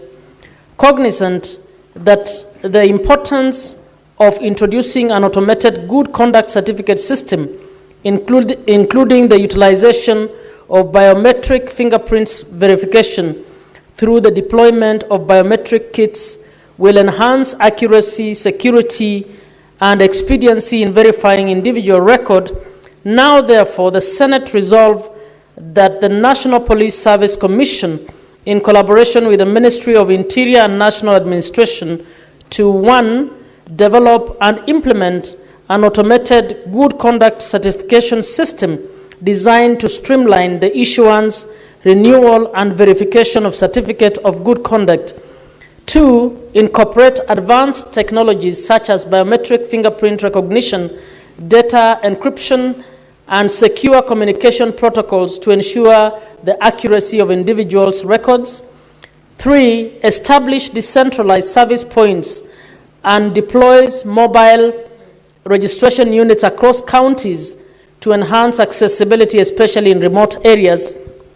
And 4, scale up public awareness initiatives in rural areas on the application and renewal process for the Certificate of Good Conduct.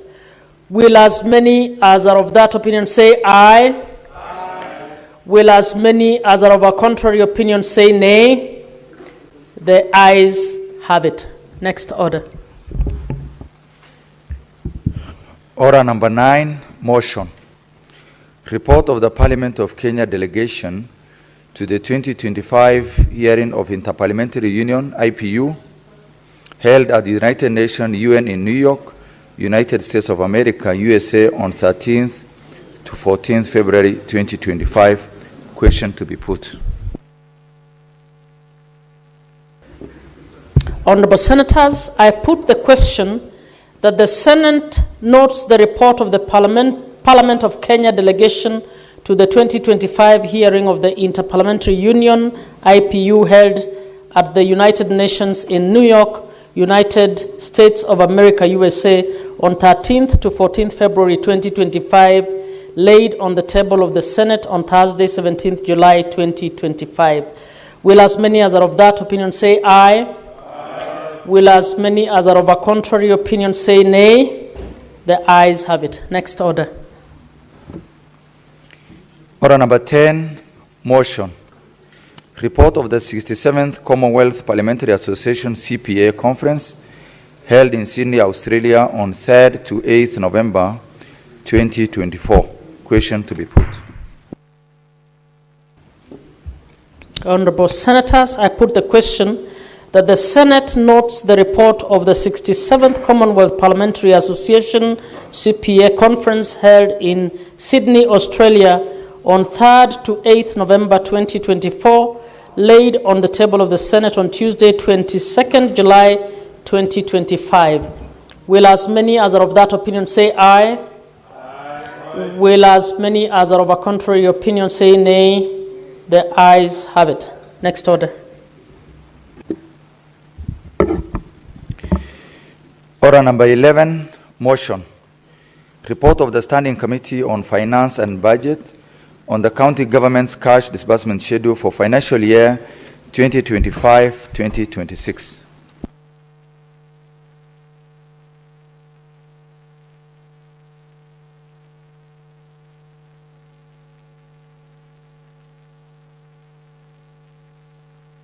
Chair, Finance?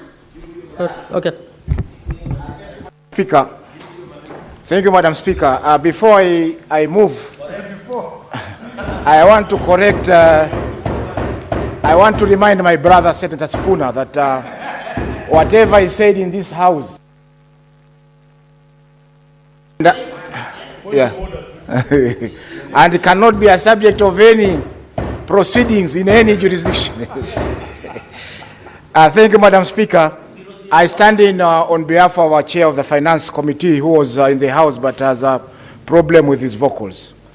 Madam Speaker, I beg to move that the following motion, that the Senate adopts the report of the Standing Committee on Finance and Budget on the county government's equitable share cash disbursement schedule for the financial year 2025-2026, laid on the table of the Senate on Wednesday, 24th of September 2025, and that pursuant to Section 17(7) of the Public Finance Management Act and Standing Order number 189.3, the Senate approves the equitable share cash disbursement schedule for the financial year 2025-2026. Madam Speaker, the cash disbursement schedule is prepared in fulfillment of the National Treasury's requirement to administer the consolidated fund in accordance with Article 206 of the Constitution. The Treasury is required to pay from the Exchequer account without undue delay all amounts that are payable for public services. Madam Speaker, Section 17(6) of the Public Finance Management Act, Chapter 4 and 2A, provides that the National Treasury shall, at the beginning of every month, and not later than 15th day of the commencement of the month, disburse monies to county governments for the expenditure of the following month. It is from this legal provision that the disbursement schedule is presented to the House for approval.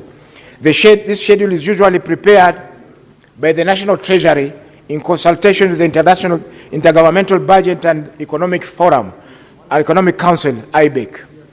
Madam Speaker, the disbursement schedule was forwarded for approval to this House on 4th of September, and this was following the enactment of the County Allocation of Revenue Act, CARA, 2025, which was assented to on the 13th of August 2025 and given commencement date of 2nd September 2025. It is critical to note that the passage of the Division of Revenue and subsequently the County Allocation of Revenue Bill paves the way for the preparation of the disbursement schedules. Madam Speaker, the committee had critical consideration of the draft disbursement schedule as presented to the House. It is worth noting that allocation in the schedule is based on the amount of 415 billion shared among the 47 counties as contained in the County Allocation of Revenue Act 2025. This disbursement to each county is exclusively scheduled to be made on the 15th of each month, from the 15th of July 2025 to the 15th of June 2026.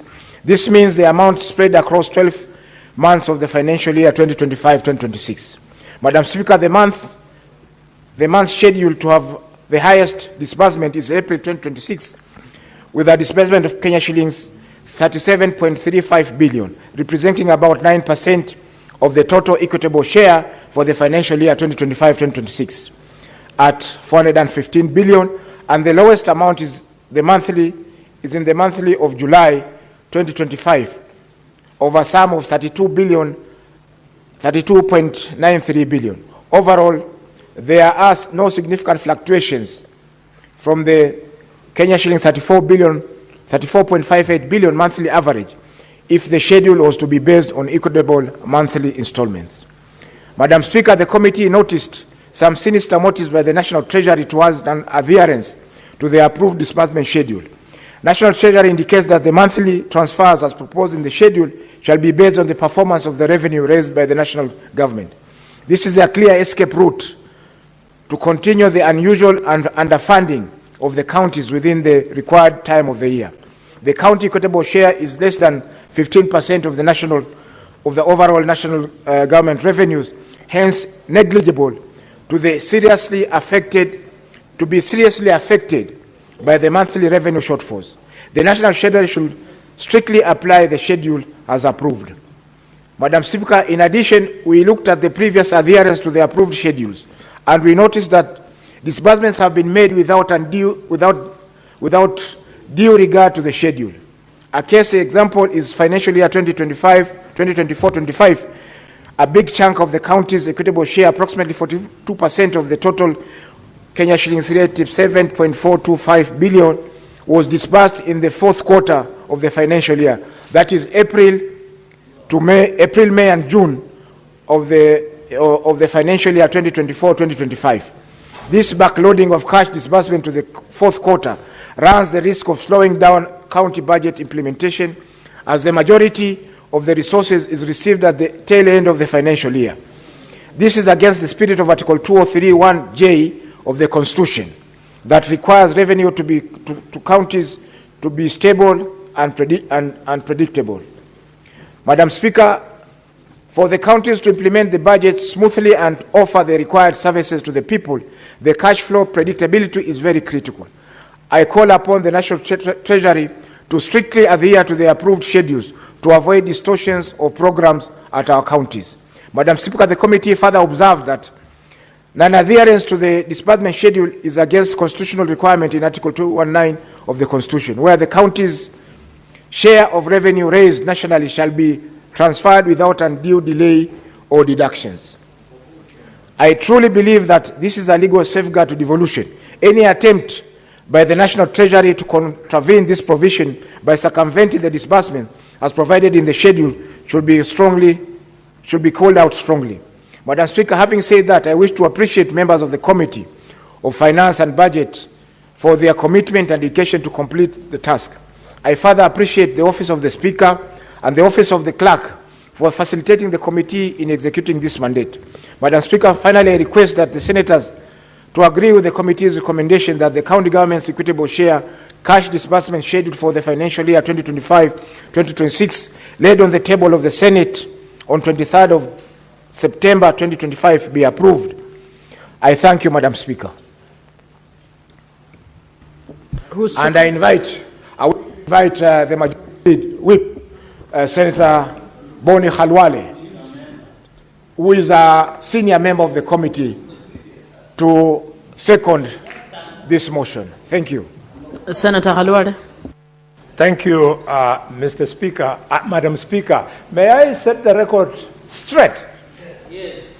Because remarks by Senator Faki seem to have displeased some people about my seniority. May the record show that it is true I'm a senior member of the committee. In fact, I remember introducing the leader of the majority to this committee after he came through a by-election. I'm truly senior, and there's even a neighbor of mine who has grown 32 teeth who is speaking. Madam Speaker, I rise to second this motion as moved, and because it is almost a residual motion, I would leave it to be limited to the remarks by the mover. However, there are a few comments I want to make. If you look at this cash disbursement schedule, there is mischief from the National Treasury. This House has decided that 415 billion shillings will be given to the devolved units. And now the minister in charge of National Treasury goes and sits in some dingy boardroom and they start playing poker with the 415. If you look at the schedule, they decide in January we shall give this much, in February we shall increase a little, in March we'll reduce it further. Who told them? Which law is Honorable John Mbadi using? The money that is supposed to go to counties should be 415, and this 415 should go on a monthly basis, and when it delays, it should not be undue delay. And in 2015, before the leader of the majority came to the House, we passed a law. No, I was saying you're a good man. And Justice Mathai was there. We passed a law that this undue delay should not be abused. We said the delay can only be allowed up to the 15th of the month. Yes. So it is expected John Mbadi, Honorable, should deposit in the county revenue fund money due on or before 15th. Now, he circumvents it, Madam Speaker, and uses to abuse it. How I wish that we could amend this schedule. And it is not very difficult. We can actually amend it in just one statement. That the 415 billion shillings should be due every month in the following proportions. That every month a county be receiving what is due to it in amounts of 415 divided by 12. Period. Any other thing here should be treated as illegal and procedural. And then what's more, we insist that going forward, the minister will have a case to answer should they come to us with any other variation. The excuse that they are using in their report, Madam Speaker, that this money is released depending on the cash collections by the Kenya Revenue Authority cannot fly, because the amount of 15% of 415 is so little in a country of a 4 trillion economy. We should not punish the governors in any way whatsoever. We know some of them are crooks, Madam Speaker, and on another day I'm coming to come with the list of the top 10 crooks who call themselves governors. We even saw them, Madam Speaker, and I remember the role you played in Homa Bay. Some of them were making presentations showcasing the history of their county. as a form of development. I looked at it and I said, is this Senator, Governor James Orengo, the one we sat with here, presenting the heroes born in Siaya as being a showcase of development of devolution? Really, Siaya deserves better for the billions we take there. And I hope that Senator Sifuna is around. Yes. Yes. I want to request you, Sifuna, that when you'll go, I'm requesting for when he goes to Siaya, he should abandon the bad manners that he showed in Mombasa of heaping praise to the governor unjustifiably and using the floor of this house to further it more, talking about some unknown. Senator Sifuna has a point of order. What's your point of order, Senator Sifuna? I'm using the floor to pontificate.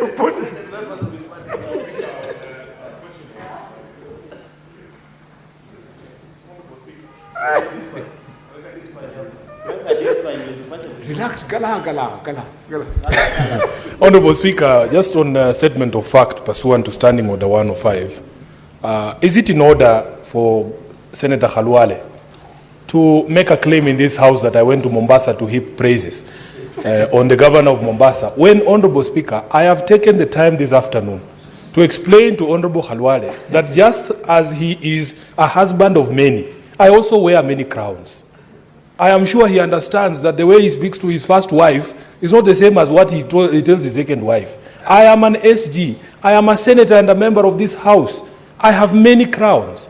When I am in a political rally that is being organized by my own political party, what Khalwale doesn't know is that the governor of Mombasa is my boss in the party.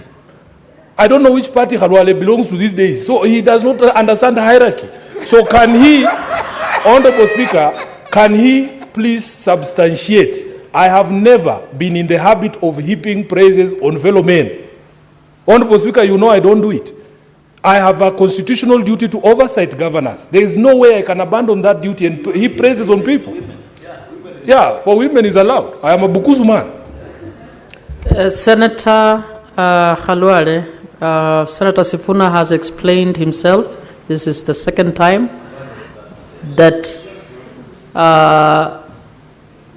your allegation that he may have put heaped praises on governors in Mombasa intended to suggest that compromise of oversight is mistaken.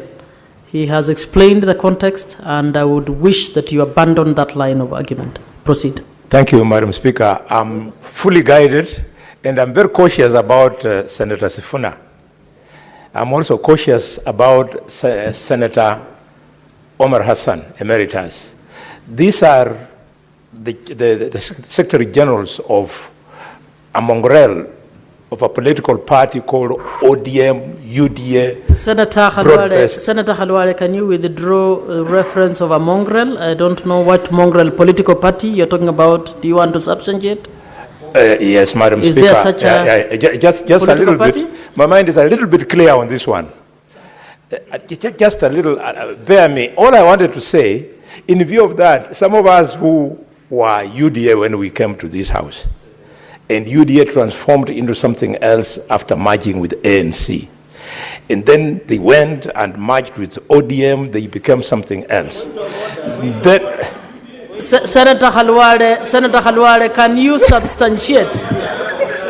Senator Khalwale, kindly substantiate about the merger of ODM and UDA.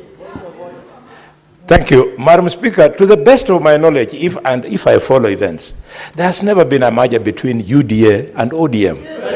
What has actually taken place, and it has been pronounced, is that relationship between UDA and ANC, and immediately after, the thing that was birthed out then went into a relationship to UDM, and that's why I use the English word mongrel. We don't know how to describe the thing that came out. But that being what it may I withdraw by requesting Sifuna, in this case, at the end of the day, maybe it is the Secretary General of ODM who will give me my certificate to run in 2027, or the one of UDA, or the one of the dead ANC, or the one of 4K. So I'm very careful about you guys. That is the mongrel. It has got 50 eyes and 3. So, Madam Speaker, I was using this just to appeal to Senator, and I've abandoned that line of approach, that even as we go to Siaya is your neighboring, your region of path.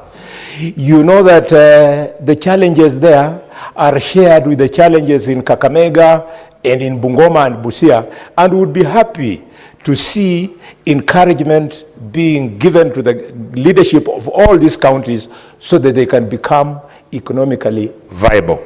Madam Speaker, I look at this and I see the billions that are going to these counties every month. You look at a county like Kakamega, at no one time will it get less than 1.1 billion shillings every 4 weeks. And when you go to Kakamega and many other counties, workers, employees of the county governments, their salaries have not been paid, Madam Speaker. Why would a governor, knowing that after 4 weeks I'll get 1.1 billion shillings here in Kakamega, not be able to go to the bank, which is at a walking distance from his office, and negotiate for a 2-week overdraft that can allow him to pay salaries smoothly? It's a shame that county government employees are unpaid. They are in salary arrears in most of our counties. I remember, Madam Speaker, when I was a young doctor, I used to be paid 4,770 shillings per month. And there was a time before Honorable Jerarge was born, when his grandfather was the president, and he was unable, Madam Speaker, he was unable to pay salaries. So we went without salaries, and I didn't know what to do. So I went to the hospital kiosk and started to negotiate about being given free bread for me to take home. It's not a comfortable thing. People's salaries should, in fact, form the first charge on any expenditure so that people can pay rent, people can meet hospital bills, people can pay school fees, people can take their girlfriends for a treat, and all manner of things that salaries do. What about the wives? What about the wives? Boyfriends, wives? With my many years of experience, I have learned, Mr. Speaker, that there is no self-respecting Luya man who can be taken out by a girl and the girl foots the bill. You cease being, that one we normally leave for our neighbors there in Nandi there.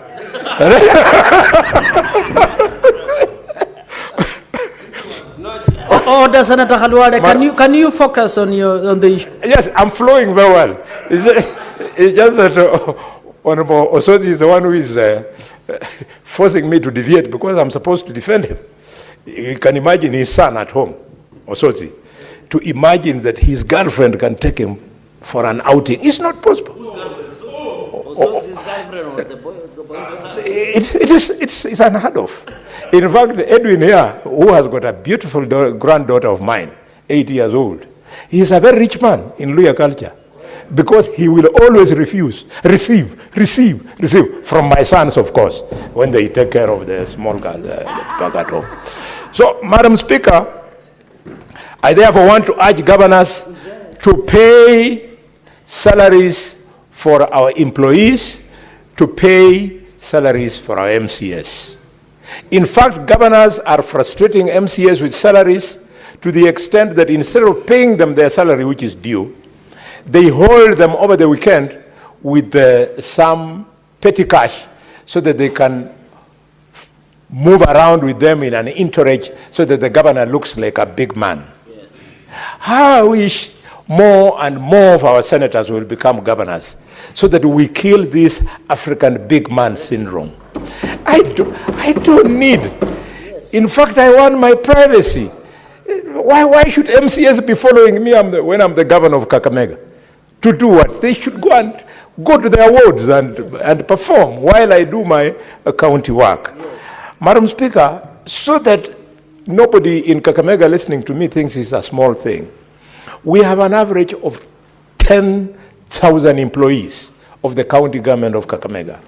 Assuming that the average salary is 50,000 shillings, if you pay these 10,000 shillings, these 10,000 employees, 50,000 shillings every month on time, 10,000 times 50,000, that is 500 million shillings. So that it means on payday, there is 400 million that goes into circulation. And where does it go? They go to the supermarket, they go to the pubs, they go, and the shop owners, they partake of this money. In fact, their wives partake of their money, their girlfriends partake of the money, and what's more, even the sex workers, for the people who ply that kind of business, they partake of that money. So the economy remains vibrant. That's what we are talking about. We want money to flow. These days, you go to Vihiga, Mr. Speaker, you go to Kakamega, you go to Bungoma, the nightlife is not there because people have not been paid salaries. So at 6:30, places close down and the economy stops. This must change with this strict cash disbursement social. I was having a discussion with the Honorable Mbadi, a man I respect. And he has told me that he will do everything to make sure that he goes by this cash disbursement schedule. Let us support Mbadi by not going to counties and making flowery speeches about governors, but we go and remind them that Mbadi, no, I have nobody on mind, but remind them that Mbadi has confirmed that he is sending this money timelessly. Madam Speaker, finally but not least, now that this money is there, governors, please do us a favor. Take drugs to the hospitals. We are having enough noise from the collection of funds through SHA and SHIF. We want to have no noise in terms of delivery of service. So that as the president struggles in Nairobi with Duale to ensure that SHA is working, let the patients, when they go to the hospital, they find the services there. It is extremely important. I urge colleagues that we support this and do more by speaking to it when we go back to our counties. Madam Speaker, I second.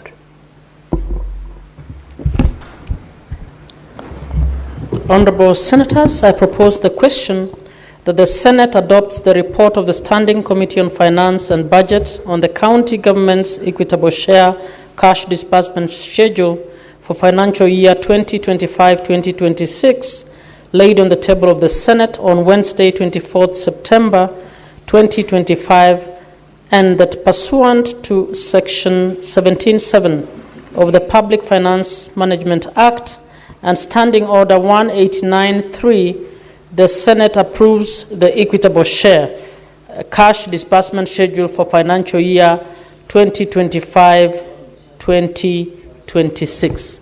Senator Ledama.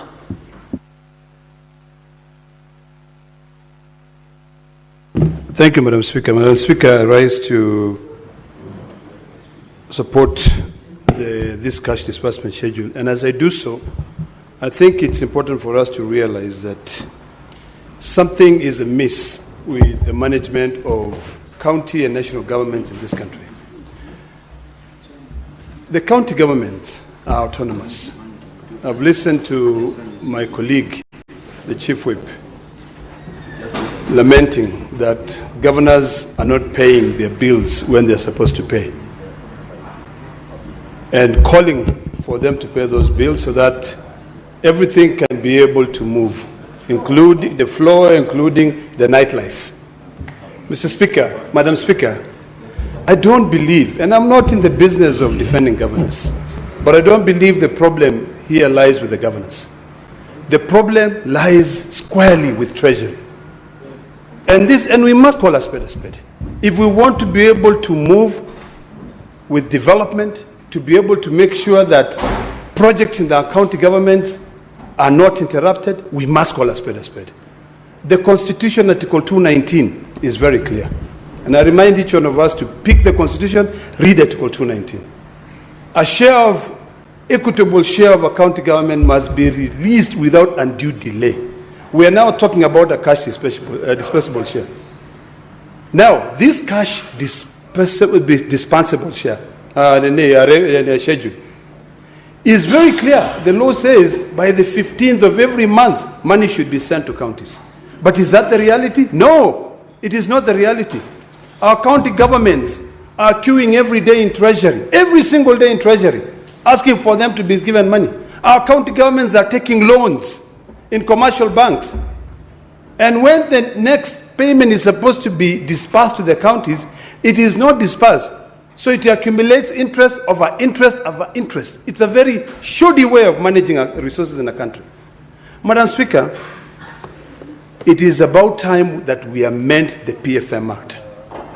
We amend the PFM Act to be in line with Article 219 strictly and to ensure that this money goes to counties. If we cannot do that because of the excuse given by Treasury that the government is struggling to raise revenue, then when we talk about amending the Constitution, then we also amend the Constitution to ensure that county governments maintain their own source revenue.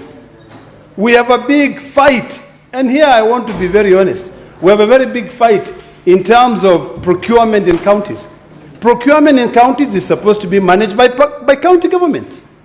I have my views, although they could be considered completely unorthodox on this e-procurement business. I completely believe that county government should manage their procurement. The Honorable Mbadi should not be managing the procurements of county governments. He shouldn't. It is quite clear. If you look at Article 6 of the Constitution, Article 176, county governments are autonomous.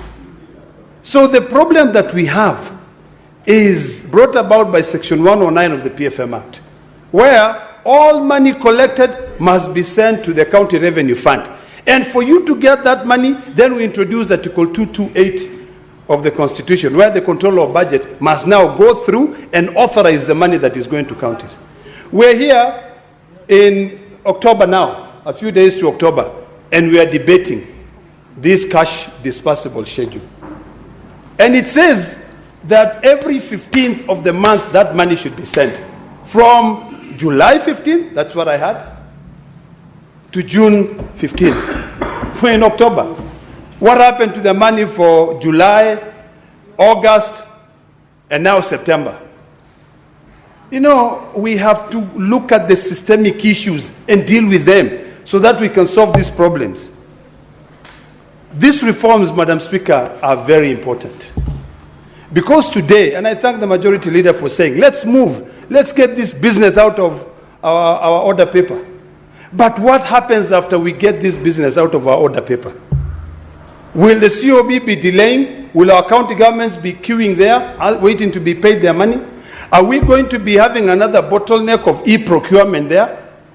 That everybody must subscribe to this, the same problem? In fact, I dare say that we're incubating corruption by delaying the disbursements of funds into counties. Because now, the head of treasury of each county will now decide who to pay and who not to pay. But if we have everything moving without any problems, where the money has already been sent to counties, we will not have salaries delays. I've seen counties where people have not been paid for 2-3 months. Service delivery is interrupted. Suppliers suffer. Others vehicles are auctioned, properties are auctioned because county governments have not paid. But all of us here standing here, we are blaming county governments that they are not sending the money. Yet, the problem is in treasury, minding into business that they should not be minding into it. So if the truth of the matter is that we are not able to collect enough revenue to send revenue to counties when that money is due, then let's consider, once we pass this referendum bill, and then hopefully we can consider amending the constitution, let us now then define what this autonomy is for county governments. Let us allow them to keep their own source revenue, account for it, and even introduce an Auditor General specifically for counties so that we can see some progress. So, Madam Speaker, it is imperative that when we are discussing this, we become realistic, we become candid on what the challenges are, because the delays in sending monies to counties is negatively impacting these counties. It is impacting their ability to pay employees. When you don't pay your employee, you don't expect good returns. And that is the reason why this country is still lagging behind, because there is no morale. You find county government employees, they are just running around the streets. Some of them have taken their jackets and they're packed, they've just put it there. They have gone into their offices. You go to our hospitals. Senator Halwale is saying, county governors take drugs to the hospitals. Camps are saying, I will not give you drugs until you pay me my bill. Then the county government say, I've sent it to COB. Their language nowadays is COB. In fact, today they are saying, if you go to the COB there, you'll find almost a representative from all the 47 county governments with a cash disbursement schedule, saying, hey, can you please release this money so that we can pay our employees? The issues of pending bills, we can pay our suppliers. The issues of development. Madam Speaker, when you see these reports being issued out by either the COB on the status of development of each county government, there are counties which are rated to be the last. I think Nairobi is one of them.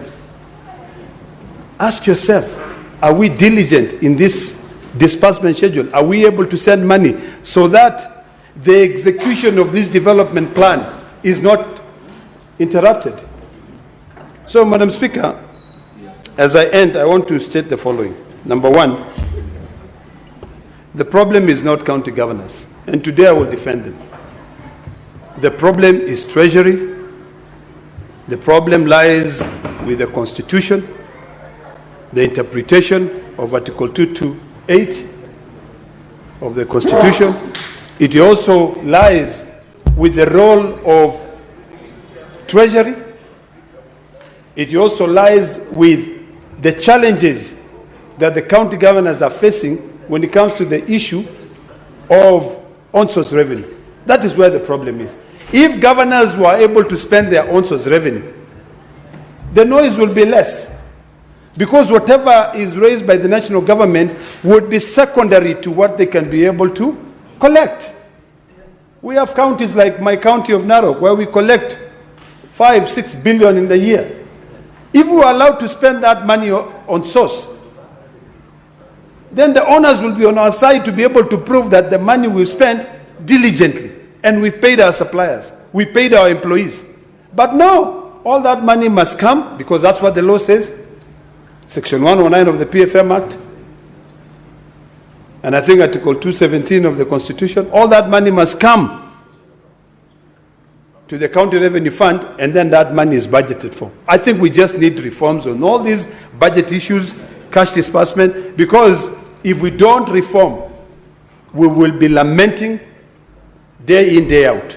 Every single year we'll be sitting here in October, after one quarter has lapsed, to talk about cash disbursement schedule. And the moment we pass it, it will take another fortnight before even the money for this financial year is released.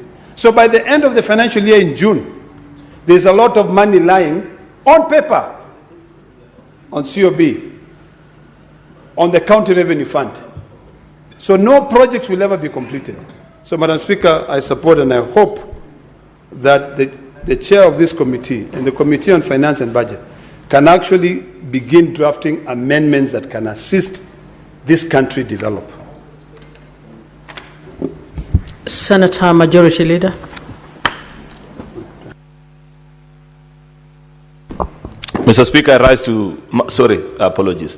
Madam Speaker, I rise to support this very important motion on the report of our Committee on Budget and Finance. Earlier on, there were comments about who is senior, Madam Speaker. And I agree to the comments made by the Majority Whip, who has since left. But I'd be quick to remind him that I served in this committee for a straight 8 years. I don't think he has served that number of years, Madam Speaker. What is important before, this report is extremely important. And Madam Speaker, why I find it to be important is that it serves as a guide. We may not have achieved, and I agree, I think to Senator Sifuna or somebody said earlier, that we passed this cash disbursement schedule many times. But how comes there's very little compliance to it? But it is not a deterrence for us to still do the right thing. And there's a history, Madam Speaker, as to how we came about this conversation of the cash disbursement schedule. This is something we introduced about 2016 or thereabouts, Madam Speaker, because initially what used to happen, you'd find that counties at the end of the financial year are being lanked by nearly half of what was the equitable share, and they're actually being asked to consume it before the 30th of June, which is the end of the financial year. And that is what arose or led to many, many scandals, Madam Speaker, if you remember the first cycle of governance between 2013 and 2017, because many of them were doing hurried procurements just to fulfill and tick off requirements that they have funds finally in their accounts after waiting, and there was all the messes that we continue to read about up to today. And therefore, this serves as an important guide. It is a true north, Madam Speaker, in terms of shareable revenue to counties. And we must continue to push until such a time, Madam Speaker, where counties will get their funds on time and without undue delay, as expected by the constitutional dictates of our country, Madam Speaker. You know, previously, and I must celebrate this because I remember, I think last year, when we said that it's a good thing, finally, by 30th of June, the National Treasury had submitted every coin that is due. Many people that didn't understand the history again of how equitable share was being sent to counties felt that there is nothing worth celebrating about. But I felt that it is an important achievement because there are times, Madam Speaker, where counties in the month of August and September of a new financial year, Madam Speaker, will still be waiting for the last disbursement of the previous financial year. And that put them in very difficult situation. This problem that we have in the counties of pending bills, Madam Speaker, is on account actually of revenue to the counties that is not sent at the right time, Madam Speaker, or disbursed at the accurate time. Though there are other reasons, but this is one of the main reasons, Madam Speaker, that contributes to actually pending bills accruing. I know that many county governments have since established creative ways, Madam Speaker, of filling the gap, many of which end up costing taxpayers money, additional funds. They have signed, I think, agreements with various banks, KCB, I don't know which one, where at least particularly for salaries, even if there's a delay, they consistently get their salaries. And you have to understand where county governments are coming from. Because if you're a governor and it's 6th, you can't be pushing people to come to work early when you have not paid them their salary, Madam Speaker. It might be true that some of them don't even have fare. So we must continue to push and demand from the National Treasury that with the same seriousness that they treat debt, because I know debt is a first charge on the on account to revenue that has been raised nationally, Madam Speaker, that they must treat cash to our, cash disbursement to our counties with the same level of seriousness, Madam Speaker, because in any case, the Constitution has already divided these funds between what remains at the national government and what goes to the county governments, Madam Speaker. And it's unfortunate that up to date, Madam Speaker, we have to push and issue statements here, sometimes even threats from Council of Governors for some of these disbursements to be issued, Madam Speaker. I strongly believe, Madam Speaker, that that was not the expectation of our Constitution. Having said that, and having explained and appreciated the need for this report, Madam Speaker, there are a few things that I must say about our county governments as well, Madam Speaker. First and foremost, we must continue to be the house that pushes for the realization of the devolution dream in the Republic of Kenya. The Senate is properly placed in this constitutional architecture to be the defenders of the interest of county governments. By the same vein that we are pushing for county governments to be funded, we must continue to speak up against the misuse of public funds in our county governments.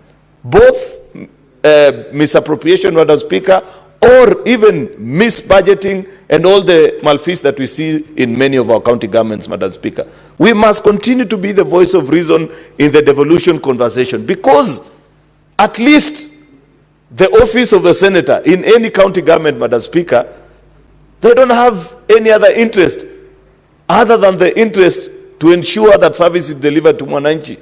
Many times, Madam Speaker, when senators speak, people either choose to misunderstand us or perceive that there is a specific interest that we are trying to pursue. That is not the case. Many times, I am very clear, Madam Speaker, that when we insist that monies be put to prudent use in our county governments, Madam Speaker, that perhaps maybe we have interest against certain individuals, we are sent by the call of duty to just expect that our county governments will perform in an optimal manner, Madam Speaker. I heard my colleague Senator Ledama say that he disagrees with the CS for National Treasury, John Badi, on the directive to county governments on e-procurement. That is a statement of fact. There is no way the National Treasury can direct county governments on their operation. That is common sense. However, Senator Ledama, the part that I disagree with you is a part that you appear to be actually making excuse for the kind of procurement practices that we are seeing in our county governments. In fact, we should be leading the way as a Senate in ensuring that county governments do their procurement electronically, so that you are able to trace and know at what services are these county governments procuring services. We saw a report here the other day from county governments where they are buying a bottle of soda at 1,000 shillings. If there was e-procurement in those counties, you're able to see the process from start, from what time the tender was issued up to the end. This issue of paperwork is what is making our counties spend nearly 70 to 80% of their development span over and above what is the common price of common items, even in your own county of Narok, Senator Ledama. Therefore, I believe as a Senate, Madam Speaker, we must push. Point of information? Yeah, okay, that's fine. Madam Speaker, I have a lot of respect for my friend, the majority leader. And I just want to be very clear that my statement and my position on e-procurement is that national government deal with your e-procurement. County government are semi-autonomous. I fully support e-procurement, but an e-procurement managed by county governments. Not an e-procurement that is managed by the national government for county governments. That is my position. And my statement is supported by law, by the Constitution, Article 6, Article 176 of the Constitution, and even Article 179 that says the executive authority of a county is vested and exercised by the governor and the 10 CC members. So that is my position. It is not that I do not support the e-procurement. I do. I went to court, Madam Speaker, to stop a procurement process in Narok County because I felt that it was not right. So Senator Okiya Omtata went to court because of a procurement challenge in Busia County. So the issue is having the national government controlling county governments. You know, that is good clarity. I just need to be sure that my colleague is not opposed to e-procurement in county governments, because that's the only way we can establish, Senator Ledama, the procurement processes that are running. You know, I saw our colleagues in the National Assembly fuming and breathing, saying, oh, There is no way we can allow. Sijui, there is no internet in other parts of the country. Yet I know for a fact that the only interest in that matter for most of them is because they want to do procurement in CDF manually so that they can dish contracts to many of their friends. We must be different, senators. We must be firm and tell our county governors that we want to see a procurement process that is transparent. And the only way you can do that, do this thing electronically. In fact, many of the people that you procure services from, they know how to run digital systems. Let them upload their quote so that I'm able to evaluate and know what is it that led to me losing out on a particular tender, why a certain contractor was awarded, at what price, things that members of the public cannot see now. I said in this house yesterday that the one thing I appreciate about SHA, Madam Speaker, is the transparency of posting how public funds are being sent to all these institutions so that people can read. Diligent citizens can look and say, how are you claiming that this particular hospital received this amount of money? The same must be made out of procurement in our county governments, Madam Speaker. The second issue that I wanted to speak about, colleagues senators, is that we must continue to push for efficiency in our county governments. Last session, when we tabled here the reports from the Public Accounts Committee, Madam Speaker, on financial year analysis of all our 47 county governments, doesn't it bother you, colleagues senators, that of all the 47 counties, first of all, none meets the statutory edict of using up 35% of your resources on actual development? Doesn't it bother you that more than half counties, more than half of our 47 counties, Madam Speaker, are spending half of their shareable revenue to pay just salaries? Senator Kalwale, that will bother you. If the 10 billion you're sending to Kakamega, 5 billion is being used to pay the 10,000 people you're talking about, shouldn't we be concerned as a house? Those are the things that we must begin to speak about, Madam Speaker, if we are true to the dictates of our constitution on the objects of devolution. Because I believe, Madam Speaker, that when Kenyans voted for this constitution, they believe that they were voting for services to come closer to the people. It's not for one individual in my village to be employed. Then a governor comes and says, oh, you know, in this village, I've employed so-and-so as this, as a warden or the other. What they actually need, I'd rather you have medicine in the dispensary in my village, because at least when one of us falls sick, they have an opportunity to go to that particular hospital. We must continue to push, dear friends, that county governments perform optimally. Even as we push this conversation on funds being devolved to them, we must have an analysis that is objective. Madam Speaker, you know that I have said many times that I went back to school to better my understanding of issues. And in my project, because each time you study, you must submit a project proposal. I have submitted a project proposal on the efficiency in county government, how to measure it empirically, so that we don't have this funny business by some pollsters who keep coming to us and telling us, oh, I don't know, Governor so-and-so is ranked better, but no empirical way of checking. You pay 50 to 100,000 and then they rank you. We want a scientific way of checking. When you are elected as governor, how much was being collected as own source revenue in a county? How much is being collected now? How much was being sent in actual development spend? And how much is being used up now? How have you reduced exposure of county on fiduciary risk? What is the feeling of Mwananchi on access to services in your county government? What is the proximity to service? How many health centers, if we went in your county, if your county has 50 health centers, how many of them are at least have medicine for common diseases, Madam Speaker? Or we are likely to find just the free things that they give, which are used by young men that I don't want to mention, on the floor of the Senate, because that's what you find in many of these dispensaries. Not to say that they're not, okay, Senator Mungatana is reminding me that even old men use those things. I don't know how true and what it is. Okay, it is Senator Chesang, Madam Speaker. But the point that I'm making is that, as a Senate, having sat here as an institution for our third cycle, surely it is not beyond us to find ways of pushing for better and more prudent ways of spending these resources that we send to county governments in a way that is objective, so that when Senator Boni Kalwale speaks, people don't say it is because he wants to unseat Governor Fernandez. People can see and say, okay, the senator is making a fair point. Madam Speaker, I believe that before the end of our term, it will be a failure of monumental proportion if, as a House, we will not have elevated this conversation on performance of our county governments to be just beyond the reports of PAC and CPI committees.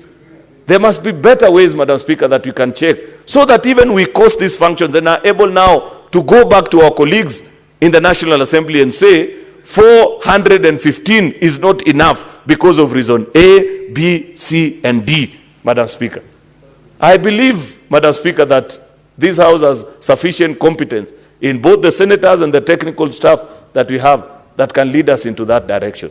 It is my hope, Madam Speaker, like colleagues who have spoken ahead of me have said, that at the end of this financial year, perhaps it's about time that as we receive the report on the cash disbursement schedule for the upcoming financial year, that we equally get a report of the compliance in the previous financial year to establish and say, this is what these funds were supposed to be, this is when these funds were supposed to have been disbursed, they delayed by how many days?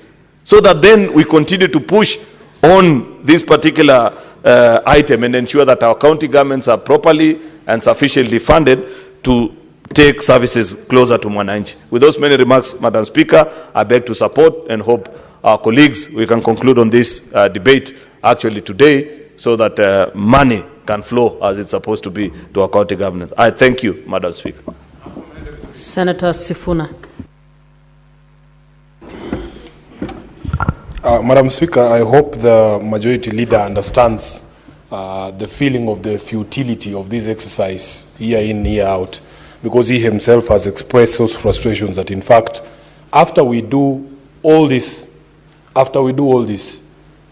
nothing actually is followed by anyone. From your contributions, it sounded to me as if this disbursement schedule is just a suggestion to the National Treasury that they can, he used the word a guide. And the Honorable Speaker, I was listening to him keenly. He said that this Senate introduced this tradition of passing a disbursement schedule in 2015, when he said that at that particular point in time you would find 50% of the money due to counties going only to counties only at the end of the financial year. But Majority Leader, the question I'm asking myself, because when I read the report of the committee, they are still talking about 42% of the money that was meant to go to counties in the 2024-25 financial year having been disbursed in the final quarter. Are we really making progress with this piece of legislation? So, Honorable Speaker, you look at the schedule that is attached to the report. It creates this image that because Nairobi has been allocated 21.4 billion shillings in this financial year, 1.7 billion shillings should be released to the county government of Nairobi on the 15th of each month. On the 15th of each month. But this has never happened. As we speak today, I think the county governors are telling us in the County Public Accounts Committee that the last disbursement they received was for the month of July. So, Honorable Speaker, we are asking ourselves certain questions. If indeed this document is supposed to tie the hands of Treasury so that there is a predictable flow of funds to the county governments, why is it never respected? And that is the reason why I was telling the Majority Leader at the advent of this debate that it would have been better for us to spend more time on the questions and statements and say the things that need to be said, because this one, from my perspective, is an exercise in futility. Even in your own personal life, Honorable Speaker, if you don't know when and if you are going to be paid, how do you plan yourself? How do you know when you're supposed to receive the money to pay your rent, to buy food, to be able to take your kids to school? It is very difficult. And in fact, Senator Khalwale had made a suggestion here that we should tie the hands of Treasury further and require that they disburse this money. I think he said every month, or I don't know what he said. But for me, in view of what has been happening with our county governments, my suggestion would actually be that this money be released every quarter at the beginning of the quarter, so that the county governments can be able to have at least a 3-month supply of resources to be able to take care of the jobs that they've been given to do under the Constitution. Now, Honorable Speaker, we have always argued that the National Treasury has never understood that it is not a national government treasury, that it is a treasury for both levels of government, so that from their behavior and conduct, one can be almost persuaded that they do not consider county governments a priority. The National Treasury does not consider money that is supposed to go to county governments a priority. So they will do other things. And because we live in this country, Honorable Speaker, we can see where the other money is going. You know, 3/4 of the budget is retained by the national government, and we can see where the money is going. How can you host 10,000 people at once, and all of them live with 10,000 shillings? Where are you getting that money? Where are you getting that money? If a governor were to pull such a stunt, the EACC would be in his office tomorrow. But we are seeing it. Every single time, huge delegations being hosted and being given money. So, Honorable Speaker, if we were to starve the national government of that money and give these counties the same, Honorable Speaker, we would do better. There was a claim here, I don't remember which financial year it was. People made a lot of noise saying, oh, for the first time, counties are up to date. This is this new administration. What happened to that? What happened to that? Where are we with that? Because it was not true. It was simply not true. So therefore, Speaker, we are not saying that we do not have problems in the county governments. I myself, as a senator of Nairobi, when the committee report on the public accounts was brought here, you saw that Nairobi has the largest fiduciary risk. You saw that we have the highest spending bills of over 100 billion shillings. Honorable Speaker, we have staff here who have not been paid for months. And all of them, they come to my office all the time. They say, oh, we have not received this, we have not received that. MCAs are on our necks as senators here. There are no capital projects in their wards. The ones that were concluded, the roads, Honorable Speaker, the contractors have not been paid. That debt, that pending bill continues to grow. What have we proposed at CPAC to deal with some of these issues? Senator Halwale will be happy to know that the County Public Accounts Committee has proposed two things. First of all, we are going to do a list of shame for 10 counties. 10 counties that have repeatedly violated the public finance management laws and the Constitution. And we had an engagement with the Treasury, CS, John Badi, that we were actually going to recommend stoppage of funds for these 10 specific counties. But then, Honorable Speaker, the paradox is, how will the county government feel the pinch if in the normal course of events, they receive money 3 months later? Because the Constitution gives us, when you stop funds, the Constitution gives you a window of 3 months. You stop funds for 3 months. The governors are telling you, we have not received funds for 3 months anyway. So even if you order stoppage of funds, they will not feel it. But we need National Treasury to cooperate with us so that when we put these mechanisms in place, they actually work. I have heard also the Majority Leader lament about this opinion polling that ranks various governors and even members of Parliament. And at County Public Accounts Committee, we have actually suggested and will be proposing to this House that the best ranking for county government performance can only come from the Senate. It can only come from the Senate and its committees. You combine all these reports of all these counties, Education Committee, the Health Committee, the County Public Accounts Committee, and then you as a Senate can give an objective ranking as opposed to these posters who, as you have had accusations flying around from the Majority Leader, are not very reliable. Honorable Speaker, on e-government procurement, I also want to just add my voice to the sentiments that have been expressed by my colleague from Narok, that in fact, that EGP, and I believe there was a court order that stopped the implementation of that EGP, but because this government is not known for respecting court orders, they have chosen to ignore this one as well. We want to advise the National Treasury that nobody has anything against technology. Nobody has anything against deploying technology in procurement. In fact, we believe in its ability to be able to bring greater transparency to some of the happenings. And when Majority Leader referred to the SHA system, I was just laughing because immediately this government realized that Kenyans are going through every payment on the SHA website. What did they do? They pulled it down. They pulled the system down so that we could not see which hospitals they were paying. So if we do not have a national commitment to fighting this vice, let us not pretend that technology will come in and be the panacea to all these problems that we have been facing. I want to agree strongly that the e-procurement can be deployed separately without any one government level having to exercise jurisdiction that it does not have over the other governments. So let us have our own EGP at the county levels, let the government at the national level do its own. So, Honorable Speaker, with those many remarks, I want to conclude by saying I support the report of the committee. Senator Cherarke.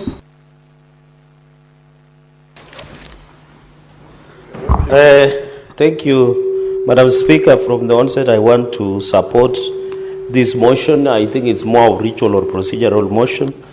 But, Madam Speaker, I want to correct a misconception that was advanced by my neighbor senator on that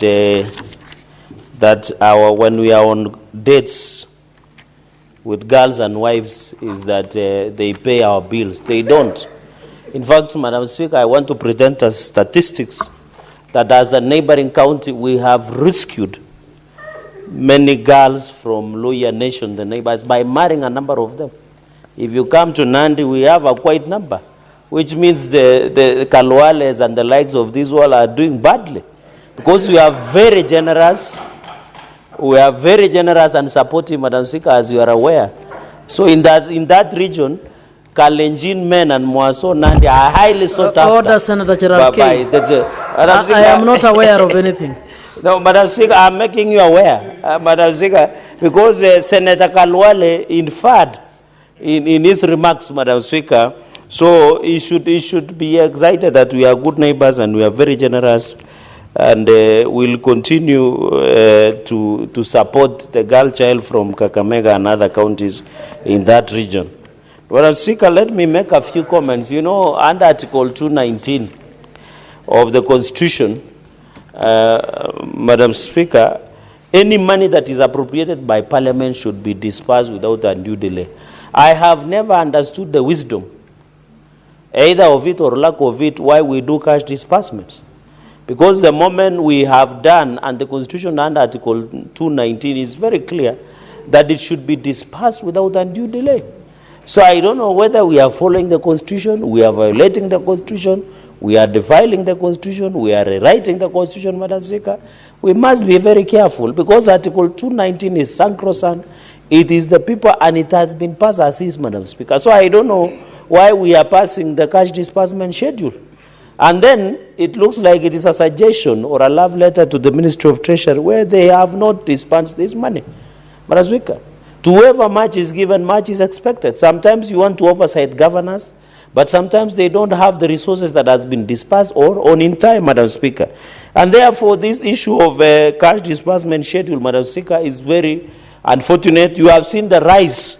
We are approaching almost 200 billion Kenya shillings in terms of pending bills. Of course, Nairobi is leading, Madam Speaker. And we have had a discussion with Controller of Budget and the Office of the Auditor General. No one has understood the genesis and the origin of the pending bill.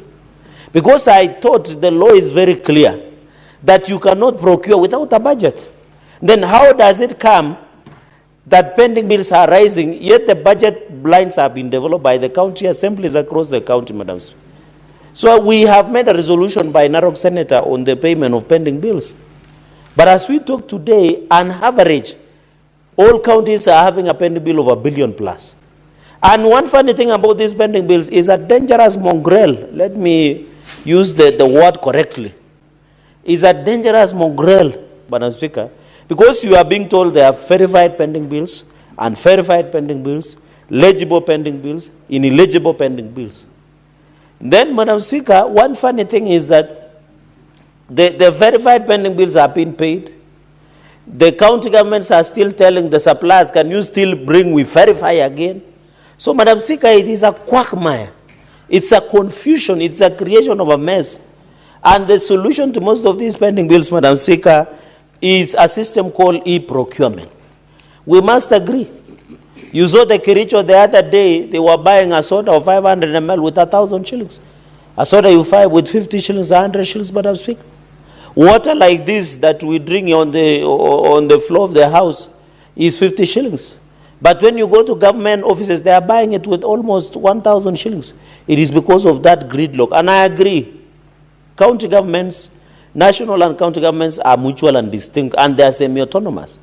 But what we must agree is to make sure the e-procurement that are rolled out by Council of Governors should be something that they own it. We are not saying the national government should patronize, should overload on the system that they create. But e-procurement will allow transparency, will allow accountability, and will ensure, and that is why you saw members of the National Assembly opposing e-procurement, is because they know what they do with the CDF. Madam Speaker, you were in the floor yesterday when we were crying loud about food for prayers in some schools in Kilifi. Yet there are CDF that is being provided daily. That money should be used for school feeding program. We have pushed, and I remember Senator Otsotsi committee where we were asking, or was it education committee, where we were asking about school feeding programs of ECD centers. Because it has shown the more we do school feeding programs, the more the attendance of school, the more the children perform better in class because they are getting access to food. And the argument yesterday, Madam Speaker, was that the budget of education is approaching a tune of 800 billion. But where is the capitation? Why do we still have ghost schools, ghost students, Madam Speaker? And therefore, on this issue of accountability, we must be sure. And Madam Speaker, a few weeks ago, I think a week or so, the EACC appeared before us. And one of our concerns is that we are dispersing a lot of money, but we are not seeing, I'm aware there is, the EACC are auctioning property close to 600 million belonging to former Migori governor. We must be creative on how we can recover the issue of corruption proceeds that are being perpetuated by senior county officials and county government officers, Madam Speaker. That is a significant space. But we are not telling EACC when they end up plea bargaining agreement, it should not be that they take away the proceeds of crime, including property and acquisition, freezing of property, but leave again the perpetrator. They must be punished in equal measure. We need to punish corruption in this country, Madam Speaker, that when you are mentioned, there are rumors that you are allegations of corruption, you commit suicide like what is happening in Japan. Or if it becomes to the wire, we shoot you in town, in Jivanjika, that's Madam Speaker. So the issue of corruption continues to be devil counties. We have said as a committee, and we have requested the EACC and DPP to be on the lookout so that we can ensure there is accountability. I remember, Madam Speaker, as I close that point, in terms of transparency, for example, and then EACC needs to be efficient. There were allegations of payroll manipulation in Nandi County last year, Madam Speaker. The EACC came with rat matters. They took away the computers. They have not even arrested a rat up to today. Or even call somebody to write statement on payroll manipulation. And remember, Madam Speaker, Nandi is spending almost 4 billion in terms of wage bill in every financial year. In this 415 billion that all counties have been allocated, Nandi is getting 7.7 billion in equitable shareable revenue. We have not even talked about conditional and additional grant. We have not talked about own source revenue, Madam Speaker. So the point I'm trying to make is that EACC must be efficient. In fact, we had proposed in law, when yours truly was the JLAC chair, that corruption cases must be dealt and had and determined within 24 months. So that people do not sit pretty in office and interfere with investigations. So, for example, in Nandi, we are disappointed that after the payroll manipulation, where cronyism, favoritism, Madam Speaker, and others were being perpetuated through payroll manipulation, no one has been arrested. Even in the labor-based scandal of ECD cement, no one was arrested, Madam Speaker. And you want Kenyans to still believe that devolution is working? Kenyans must be told and understand. Because I know, Senators, the biggest question you face whenever you are in Vihiga, and I was fair a few weeks ago, people will ask you there is corruption in counties, so what is Senate doing about it? But they don't know the Constitution says only Parliament or the Senate national can recommend. Madam Speaker, there are many reports we have brought here as Public Accounts Committee. We have made recommendations. We have directed investigations. But the people who are tasked to do the job, EACC and DPP and DCI, must do their job. And if Kenyans think in future, if we have to amend the Constitution, the way my brother from Narok has said, Then we amend and give power to Parliament to investigate and prosecute and jail. Because whenever we go to Wananchi and tell them this money has come, they tell us, where is the money? Money has been stolen. When you come to EACC, they tell you we are doing analysis to the file. File has been taken to DPP. DPP, the file is not prima facie. The file is a skeleton. Somebody has been discharged, Madam Speaker, without due regard. And I'm happy the appeal by EACC in some of corruption cases, the high courts have said those corruption cases must be ensured that it's pre-prosecuted, Madam Speaker. So this issue of corruption will continue to be the biggest threat in the success of devolution in this country. And even this issue of pending bills, Madam Speaker, that will be my third point, is very unfortunate.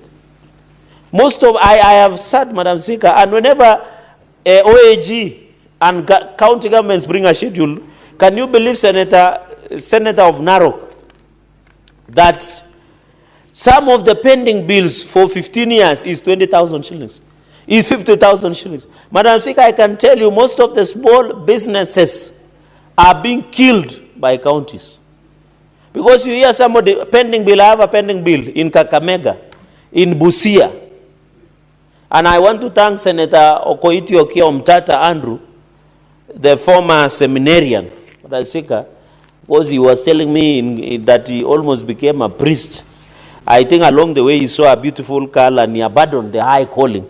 And I want to laud him, Madam Speaker, for ensuring that we have got a serious decision on our role to the oversight, Madam Speaker. Senator Mtata, do you have a point of order? Or do you want to be informed? No, he's a presidential candidate. He can inform me. I would like to inform the Venerable Senator and the Bull of Nandi. I did not leave the seminary because I saw a beautiful girl. Yes. I'll just tell you that I didn't leave the seminary because of any issue of morality or faith. My faith was not compromised. My morality was not compromised. Yes. But I left. Just that. Thank you.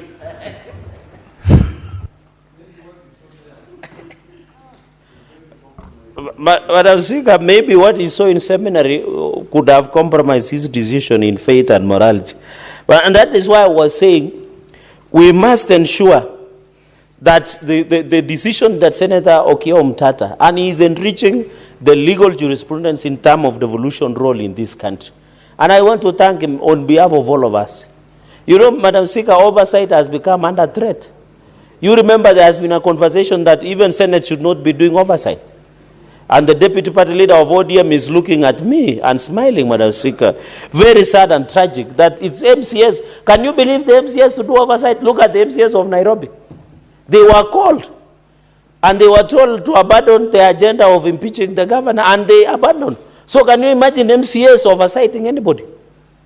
While I respect and I have a tremendous respect for MCS across the country, and I believe that they should be given better capacity and ability, they don't have that mojo to all governors to accountable. And I hope the deputy party leader of ODM, Senator Utsosi, will correct that perception in future, because we know ODM has pro-devolution in all aspects. But I think the issue of capital projects, that will be my fourth point, is we have notice. We have notice, and that is why I was saying on the pending bills. It is tied up between projects and the pending bills, Madam Speaker. Because on this issue of pending bills, and I want to say, I don't know, maybe other counties are different.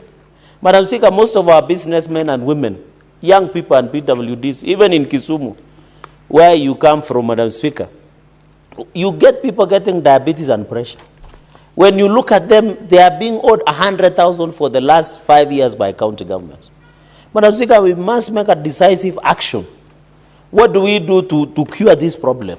We saw even in Homa Bay County, where contractors were protesting. They wanted even to come to Public Accounts Committee to protest when their governor was appearing because of non-payment of pending bills. Even in Nandi, we have similar problems, Madam Speaker.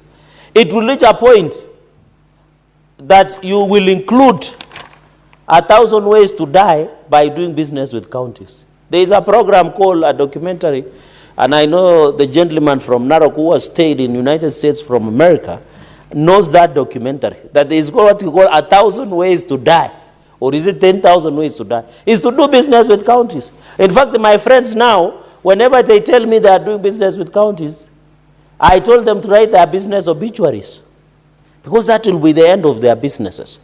In fact, that we encourage people to do private business. So this perception must be corrected. Or finally, on the capital projects, there are many littered projects across the counties, Madam Speaker. We talked about vehicles a few hours ago. There are projects, for example, in Nandi, and I saw my governor saying that there is a project complete in Kapsengere. Kapsengere is near Nyangori, where PH headquarters. There is no Kapsengere dispensary hospital as told. My neighbor knows that. You come to Kobuja, East don't throw away. Next to that Kobuja hospital as told. In fact, Kobuja is center where he comes from, and I want to appeal to him that we have passed the money. At least he can build a public toilet in Kobuja center where he comes from. Even if you go to Chepterwai, near Mudete, the Chepterwai level 4 Nyayo hospital as told. You come to Mosoriat, you go to Tindred Maraba hospital, Madam Speaker, they have stole. Even the mortuary, people are now, God forbid, when people pass in Nandi, they have to go to private mortuaries, because there was a misappropriation of 100 million plus that was made. So people depend on Nandi sub-county for 34 bodies only, which accommodate the people. This is undermining Article 37 on dignity of Kenyans, and more so the people of Nandi, Madam Speaker. Madam Speaker, that is why I want to say in conclusion, and I want to correct the perception. Madam Speaker, if you are in politics and you don't use resources, you better not be in politics. I have heard the Nairobi senator saying that when the president meets people and facilitate, I want to dare any politician who is here, that whenever you host delegations, you don't give them food, chai and mandazi, and give them transport. This issue of people being too mean should stop. I remember when we went to Senator Otsosi's home, food was flowing freely. And he was sorting people. He was praying. He was praying his supporters, Madam Speaker. And then somebody, if you are in politics, resources and politics go together. And I want to tell these people who are saying it is wrong to use resources in politics, let them wait for the ballot in 2027. If they are not using resources to ensure that, and I'm happy in TIFA results, Madam Speaker.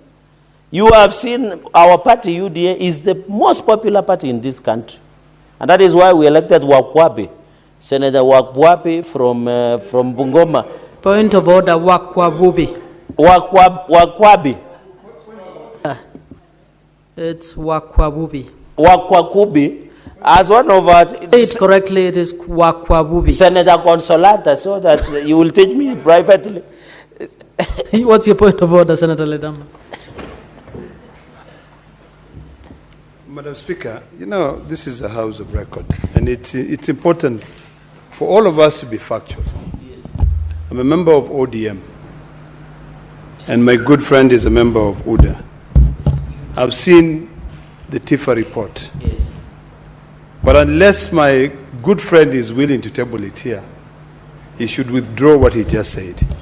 Because the popularities of counties, what is fact of political parties? My political party of ODM, your political party of UDA, the popularity is not what it was in 2024 and versus today. That's a fact. So I want to ask you to either withdraw that statement or table the report here so that we can actually be factual. Because this is a house of record. Senator... Madam Speaker, in conclusion... Can you respond to that, please? Please. Yeah, just withdraw if you are not able to... No, I'm not withdrawing, Madam Speaker. I will table the TIFA report tomorrow to show that UDA is the most popular party. And in fact, President William Ruto will be re-elected in 2027. Those are facts that are in that TIFA report. I'm willing to table tomorrow in the afternoon as per your guidance, Madam Speaker. So in conclusion, let us appeal that this money go to the people so that they can get value. This is their tax, and I think that is what is important in this report, and commend the Finance and Budget Committee that I want to assure Nandi, Madam Speaker, will get 7.7 billion in this financial year of 2025-2026. And in future, Madam Speaker, when some of us will better things in that county, God willing, when I'm called, we will ensure Nandi is transformed into one of the world-class counties that we have ever seen in the history of this republic. With those many remarks, Madam Speaker, allow me to support and congratulate the committee on this report, and I hope the compliance will come automatically as per the Constitution. I support. Senator Osoti. Thank you, Madam Speaker, for this opportunity to also comment on this very important motion, a motion to basically process the cash disbursement schedule for equitable share for the year 2025-2026. Mr. Speaker, I want to join my colleague Cheragei, who said that, and Honorable Sifuna, who said that I do not understand why every year we sit in here debating how cash should be disbursed to our counties when there is clarity in law. Madam Speaker, Article 219 of the Constitution is very clear that the money should be disbursed to counties without undue delay or reduction. Madam Speaker, the law is very clear, and the framers of the Constitution knew that there was going to be a challenge in revenue collection. So there will be a delay.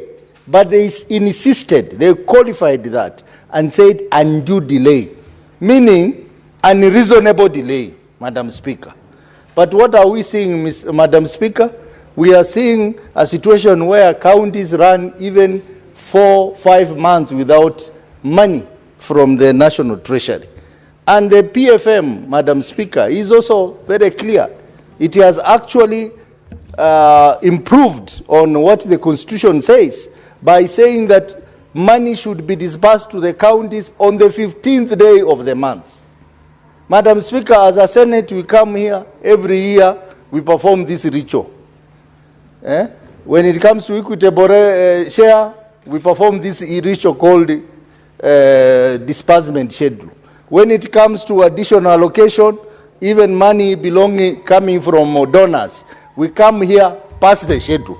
But the national government never follows this disbursement schedule. So what are we doing, Madam Speaker? We are wasting our time.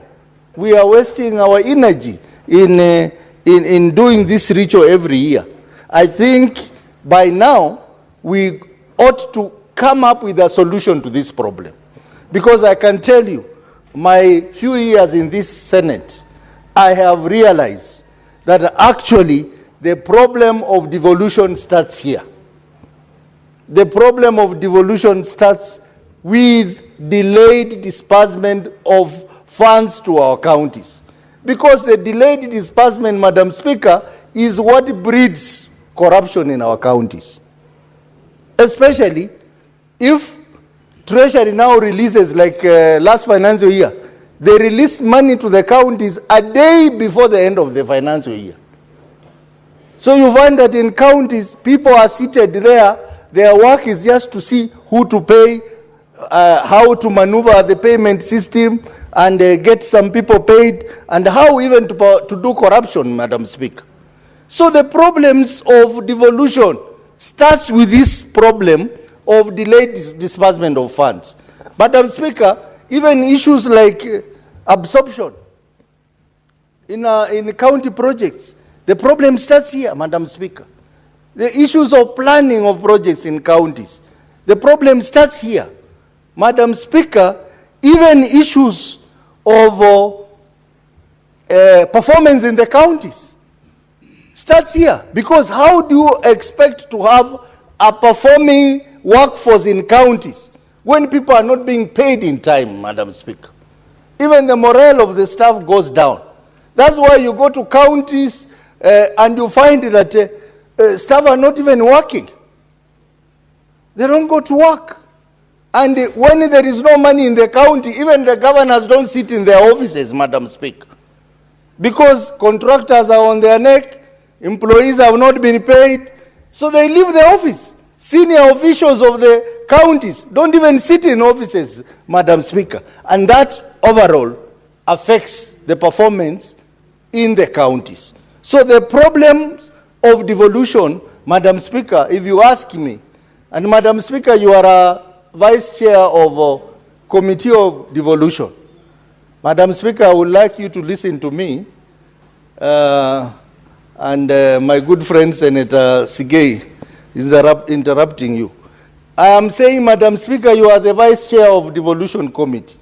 If there is one single thing that your committee, working closely with the Finance Committee, is going to do in this House, is to look at this problem of late disbursement of funds to the counties. We must get a solution to that, because that is the source of problems in devolution in this country. I am saying that with authority because, Madam Speaker, 2 weeks ago, I led a delegation of my committee and some county officials to go and study the devolution system in Morocco. I was surprised. I was surprised that their process of disbursement to counties or regions is flawless. There is no problem of delayed disbursement to the counties, and therefore they are able to do their work in time. And when it comes to auditing, they have a different auditing method, Madam Speaker. Their auditing method is a judicial method based on the French model, where counties or regions appear before a magistrate setup, and they are able to defend their reports, and the judgment is issued there and there, so that if you have stolen, you are taken to jail from there, or penalties are issued there. So we need to look at ways of strengthening devolution.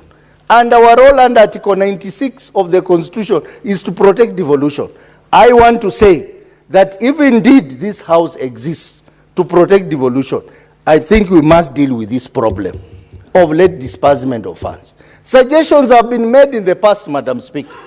I remember in the past there was a suggestion by COG that to solve this problem, why can't we have a contingency fund in central bank, where the national government will put in their money and counties will be able to borrow at minimal, extremely minimal interest. Because now we are delaying to send money to the counties. So what do counties do? They go to commercial bank. They are given loans at higher interest, and they end up now paying even more. That end up even affecting their budgets, Madam Speaker. So in fact, I want to recommend that one of the things the Finance Committee should do is to try and carry out a research to find out how much are counties paying in terms of interest arising from late disbursement of funds. And Madam Speaker, you will discover is billions of money, Madam Speaker. And this is also another source of corruption, Madam Speaker. Because now, county officials... Senator Sotsi, the chair has now changed to Mr. Speaker. Mr. Speaker, my good friend, I have seen. Thank you. Sorry for that. So, Mr. Speaker, this is also another source of corruption, because county officials are colluding with bank officials so that they can get some kickbacks by getting loans from commercial banks at a higher interest.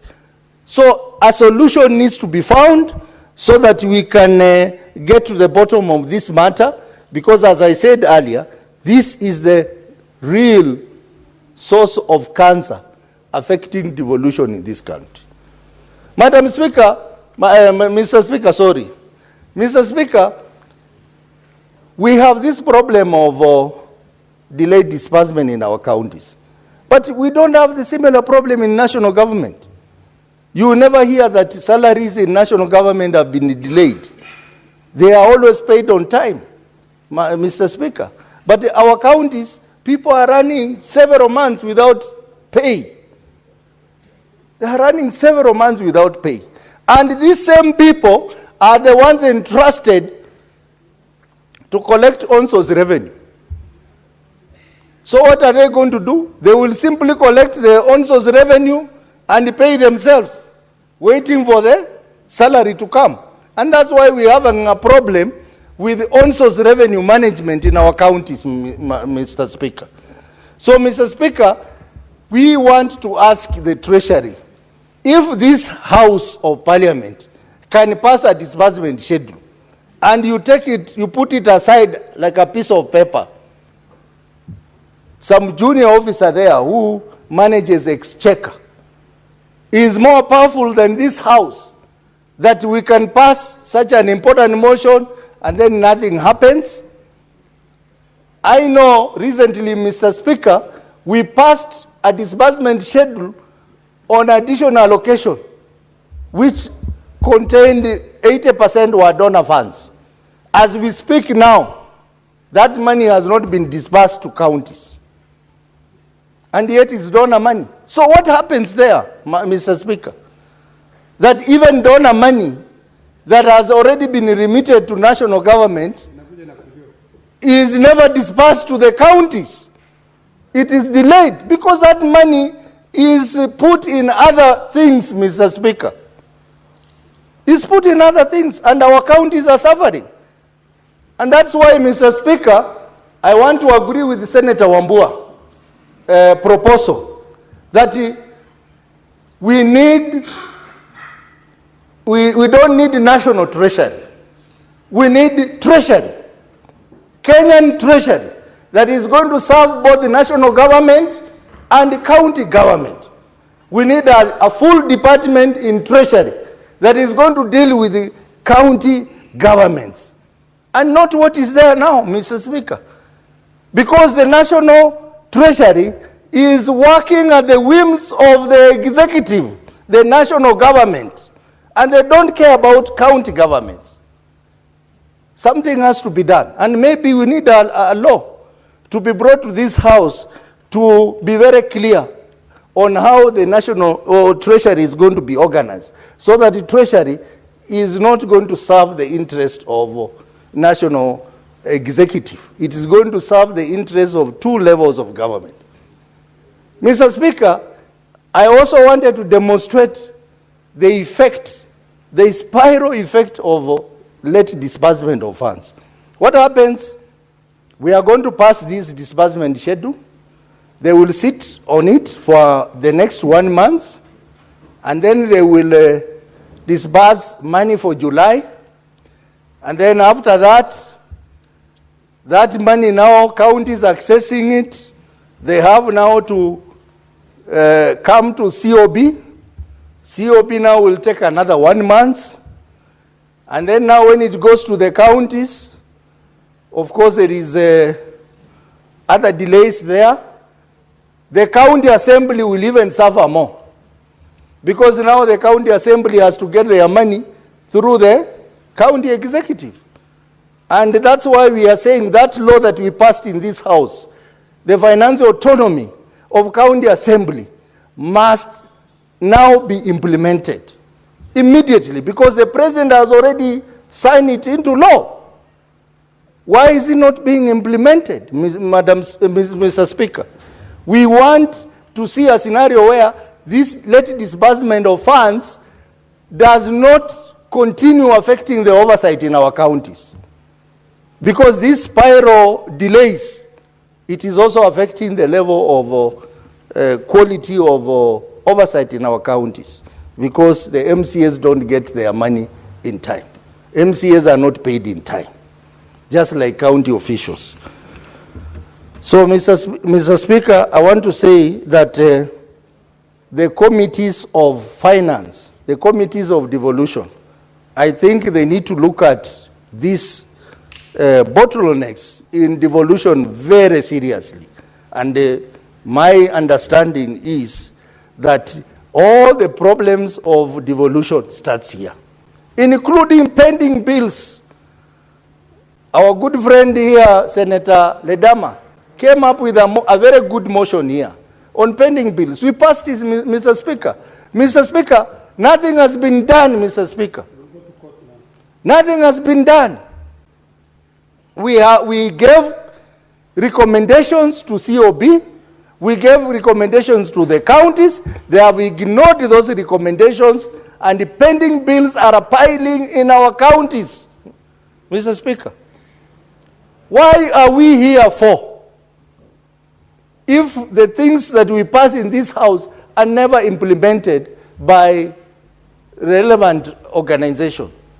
And I think it's a high time, we have said it many times here, Mr. Speaker, that is a high time institutions like COB are called to appear in the committee of the whole house so that we question them on these issues. Even EACC should be called and appear here. What they are doing in our counties, it is a mess. They come, they raid the county offices, carry files away, and then now they will stay for years with those files. When the county executive appears in the oversight committees of Park and Peak, they come and say we don't have documents. Why? They were taken away by EACC. And this is a mess. It is affecting devolution in many ways. So, Mr. Speaker, I think we need to put more focus around this issue of disbursement of funds. And most importantly, we must get an explanation why money that is already given to government is being delayed to come to us. Money that is given by donors under additional allocation. Why would it take long to be taken to counties, and yet the money has already been reflected in government books? Mr. Speaker, that money should be taken to counties. Yesterday in my committee, we were looking at FLOCA, climate change funds, for Vihiga County. And one of the things that we faced was late disbursement of funds from National Treasury. Why would we have late disbursement of funds for donor-funded money? The money should just be available. In fact, they should transfer the money in whole to the counties, not even on monthly basis. They should transfer the money in one tranche to the counties. Mr. Speaker, something has to be done around the issue of disbursement of funds, and it is in our hands as a Senate, the relevant committees of finance and devolution. They need to up their game.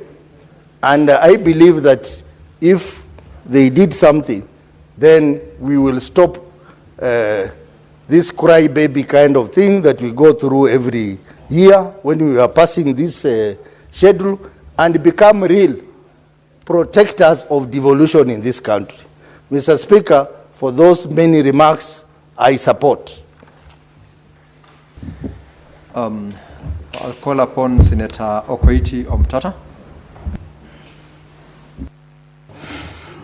Mr. Speaker, I thank you for the opportunity to contribute to this motion, which I support, but with a few comments.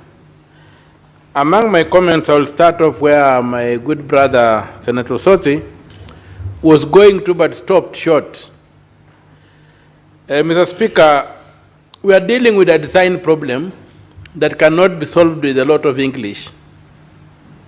Yes, my county has been allocated some good money, and every month end it is supposed to receive, every mid-month is supposed to receive some about 630,000 shillings. It has been allocated 7.956 billion for the year 2025-2026. Now, the problem is with the national treasury is a design problem. The Constitution never anticipated or expected that the national treasury to be a ministry of the national government. The national treasury was supposed to be autonomous so that it can serve all the 48 governments, the national government and the 47 county governments equitably and equally. But because the national treasury is a ministry headed by a cabinet secretary and headed by a principal, who is assisted by the principal secretary and the departments there. That's basically how Section 11 of the Public Finance Management Act defines the National Treasury. That is in contradiction with Article 225, Clause 1 of the Constitution, which clearly requires that the National Treasury shall be set up by an Act of Parliament, or an Act of Parliament shall provide for the National Treasury.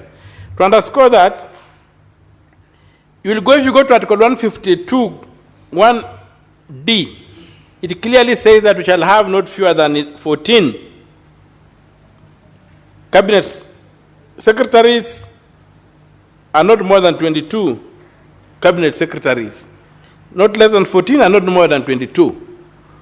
Much later on, in 225, is when the National Treasury is being set up. There's nowhere it was anticipated that the National Treasury would be part of the national government. That it will be headed by a cabinet secretary and a minister, and a cabinet secretary and a principal secretary appointed by the president and who serve at the pleasure of the president, who have no security of tenure. And you have heard the president say that, I have given counties money. How? Whose money can he give to counties? He can't give counties money. We must get the institution right. We must create an independent treasury as anticipated and have an independent treasurer, a professional who has security of tenure, who is competitively recruited, he can't be fired, and that man will ensure that the law is dealt with. We shall stop lamenting about the late disbursement of funds to county governments. Even the corruption we are talking about, we also need a similar institution at the county government. We must take the money away from the governor. The idea of having an imperial governor at the county and an imperial president at the national level is what we should be fighting in this house. We must ensure the separation of powers. The executive power should remain with the president, but the power of the purse should go back to parliament and be vested in three institutions. That's parliament itself, which does the budget, the control of budget, who oversees the budget, and the national treasurer, who then disburses funds in a professional manner, not according to political whims. The same structure should be there at the county government. We must slay the imperial governor, take money away from the governor and invest it in an independent county treasurer who cannot be fired by the governor, who is competitively recruited, and who serves the public, not an individual. That way we shall protect money. That particular person will be able to ensure that there are no pending bills. Because pending bills are unconstitutional. They should not be there. And pending bills are not a public debt. That's something we should also clarify. Article 214 of the Constitution is very clear on what constitutes a public debt. And that article gives it very clearly that public debt is a charge on the consolidated fund, but an act of parliament shall provide for charging all that. Now, part 2 of 214 clearly defines what a public debt is. For the purpose of this article, the public debt means all financial obligations attendant to loans raised or guaranteed and securities issued or guaranteed by the national government. That alone says that a county government has got no capacity to incur a public debt. So a pending bill cannot be a public debt, and that's why I want to depart with the motion that we passed in this house that was saying that pending bills should be the first charge on the county revenue fund. They are not public debts, because the public debt is clearly defined in the Constitution. And I agree with the control of budget for not agreeing with the motion we passed in this house. because that motion was unconstitutional, null and void. The motion saying that we should, the motion, Honorable Olekina Ladema moved in this House, the Senator for Narok, that motion was unconstitutional, null and void, because it failed to understand the concept of a public debt. And so... Senator Olekina, what's your point of order? Mr. Speaker, sometimes when I listen to my good friend Okiya Omtata, I really wish that he went to law school and not just practice law outside and not having gone to really understand the role of Parliament. Parliament pronounces itself through motions or bills. So is the good senator in order to suggest that this Parliament will pass unconstitutional motions, or this Parliament will not pronounce itself? Then what else are we doing here? You know, sometimes it confuses me whether we know the work that we are doing in this Parliament. If we're in this Parliament, we are here to convince each other. You know, we have two sides of the aisle. So I really hope that you can find the good senator out of order, because this Parliament does not pass motions which are unconstitutional. We have a secretariat, Mr. Speaker, that advises. So in fact, it's like saying the work that the secretariat do in this Parliament, they are not competent. You can't. Senator Olekina, you've made your point. It's completely uncouth to actually suggest that this Parliament can pass laws which are unconstitutional or motions that have made your point. Just a point of clarification before I give directions on it. If you followed the argument by Senator Okoiti, in the context of a motion that was moved, he indicated that he would depart, in his opinion, with the motion. So, Senator Okoiti, you may proceed with your arguments on it. Yes, my argument is that my reading of Article 214, the one that says that a public debt shall be a first charge on the consolidated fund, goes further to clarify and define what qualifies for that public debt, not any owning. A county governor, for example, cannot go and incur a debt in a hotel and doesn't pay, and it becomes a public debt. A public debt must be a financial obligation attendant to a loan raised or guaranteed, and securities issued or guaranteed by the national government. So, when we talk of pending bills, where suppliers have supplied goods and services and have not been paid, that cannot be a pending bill. That cannot be. Proceed to raise your point of order, Senator Olekina. Mr. Speaker, let us be factual and let us try to interpret the Constitution accordingly. County governments do not get their money from the consolidated fund. County government gets their money from the county revenue fund. What Senator Okiya Omtata is referring to is on the issue of a public debt that has got to do with the consolidated fund. The consolidated fund deals with funds for the national government. The county government, all county governments accumulate pending bills by not paying money to suppliers. It's simple as that. I supply to a county government, it does not pay me. The financial, every county government, Mr. Speaker, operates on a cash basis of accounting. There is an accrual basis of accounting and a cash basis of accounting. We can give accounting 101 to be able to differentiate the two. When you go to State Department, they are operating on an accrual basis because they depend on the consolidated fund.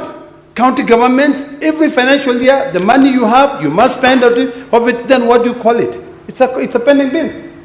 So let us be clear, when we interpret the Constitution, let us be clear that the Constitution, if you read Article 219 is clear. A county share of revenue means raised by the national government shall be transferred to the county without undue delay and without deduction, except when the transfer has been stopped under this article. When you go back to 217, Mr. Speaker, because you know this matter is very clear and we need to be clear on it.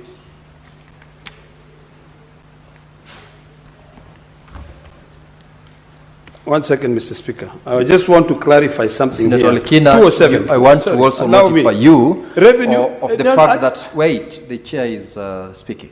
Yes, Mr. Speaker. I want to notify you of the fact that you've already spoken to this bill, and if you are raising an issue as regards a point of order, it is the chair to direct, and I actually was headed to direct Senator Omtata that he should confine himself in his arguments to the schedule for the financial disbursements for the financial year 2025-2026, which we're seeking to clarify by making reference to the Constitution. Senator Okiya Omtata? But you do not have the floor.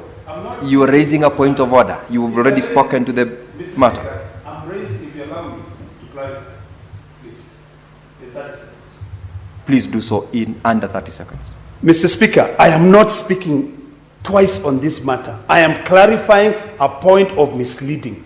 You cannot mislead the public. It is clear. I raised the issue on correcting what Senator Omtata was saying. I am not speaking twice on the matter.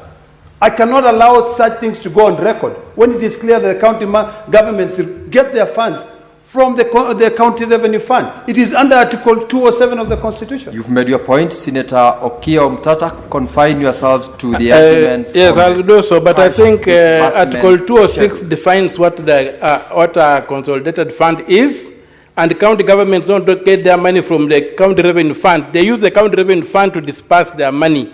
They get their money from the consolidated fund, because all money raised nationally are kept in the consolidated fund except as directed by an act of parliament to be kept in a different fund. And the county revenue fund does not receive money. The county look at Article 206. Read 206. So for me, what I was trying to say back on the motion is that we need to look at this constitution keenly. We must not allow pending bills to become something that can burden us into the future. We spend and we implement an appropriation act at the county government. An appropriation act cannot result in you having a pending bill. And there's no way you can carry a pending bill, a bill from one act to another act without the involvement of the assembly that enacted the act. So pending bills have to be cured through a supplementary budget, but not to become a first charge on the new budget, on the new Appropriations Act passed by the Assembly.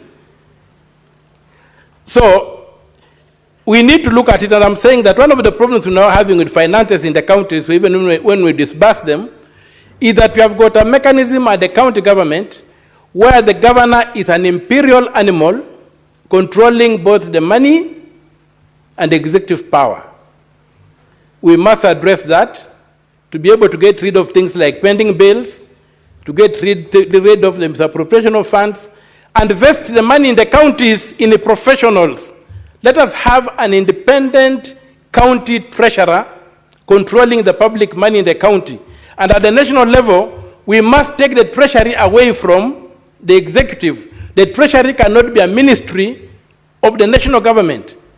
It must be an independent organ serving the 48 governments. It must also devolve, we must also slay the imperial presidency at the national level by separating the executive power from the power of the purse. The money must go back to parliament. That way we shall be adding value to the debate to try and ensure that county governments are paid on time. So that when the national treasurer does not disperse money on time, we can hold him to account. You can hold his feet to the fire and say, why haven't you done this? And when money is misappropriated, when bills are not paid at the county and work has been done, we can ask the national treasurer, the county treasurer, why have you not paid this money?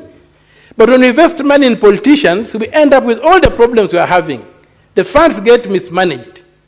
can we put a padlock on public funds so that the law, we have all the laws we require.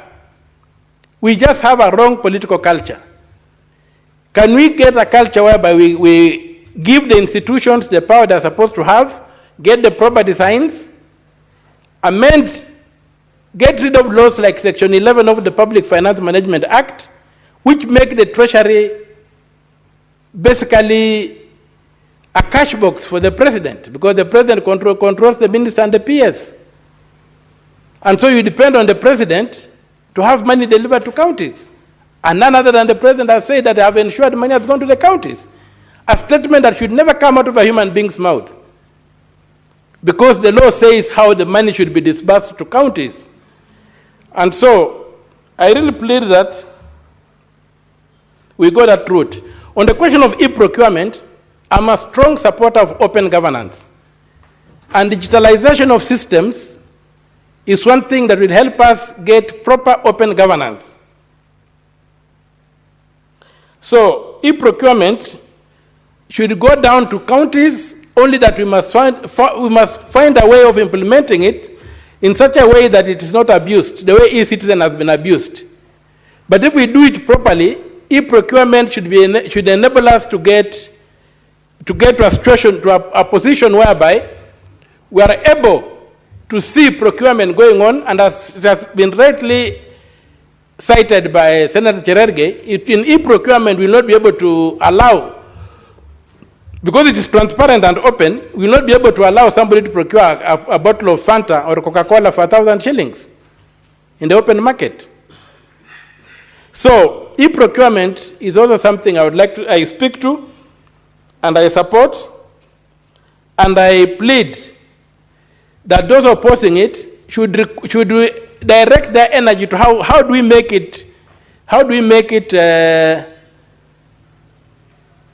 successful? How do we make it succeed and serve the public and not be a bottleneck on the public? Finally,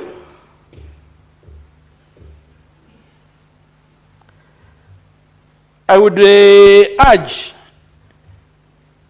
even as we talk about these institutional reforms, nothing stops the Treasury as currently constituted, if it really has the goodwill, to go down, to bend down and be able to disperse this money as required, because there's total confusion in counties where workers are not being paid, and some workers have obligations, are exposed to bank loans and what have you, and things get very complicated. So I hope that going forward, the Treasury will see sense in obeying what the law requires, both the Constitution, in a timely disbursal of funds, and the Public Finance Management, which gives the date of 15th of every month that the required funds should be delivered. And I pray that the 7.956 billion shillings meant for Busia will be put to proper use when His Excellency Governor Dr. Paul Nyongesa Otuoma gets this money, it will go to what it's required. Thank you, Mr. Speaker, sir. And with those few remarks, I support the motion. Thank you, Senator Okoiti. In your argument, I believed you made reference to the fact that we needed to lock up, get a padlock for public funds. I tend to think the opposite would have been the case. Get the hold of the key, because we need to spend that money. And therefore, we can't padlock it. We just need to get the right person to hold the key and take care of the public resources. Lastly, I will allow Senator Consolata to make her contributions also to the schedule for financial year 2025-2026 cash disbursement for counties. Thank you, Mr. Speaker, sir, for the opportunity. I also want to contribute towards the report of the Standing Committee on Finance and Budget on cash disbursement schedule. And I've observed the following, that one, if you look at the backloading of cash disbursements, definitely you realize that it curtails budget implementation at the counties. And in regard to the Constitution of Kenya, I feel that it desecrates, or rather contravenes, Article 203(1)(j) that talks about that requires revenue allocation to counties to be stable and predictable. But sometimes you find that the release of finances is gotten at the tail end of the financial years. So this will definitely hamper the service delivery at the counties. Then there will be a lot of blame shifting between various parties or between various actors at play. So to wrap it all, I have also observed that this must have stemmed from sharing formula. It builds on delayed disbursements. It also leads to pending bills and a lot of controversies at the counties. So much as we are deliberating on this fact, it is important to realize our mandate as a Senate, derived from what the Standing Committee has quoted, that is under Standing Order number 212(3), in conjunction with the PFM Act Cap 412A. So we need to look at those constitutional and legal safeguards in order to operationalize this, because when we look at counties, devolution was actually meant for empowering the counties, bringing the services closer to the people.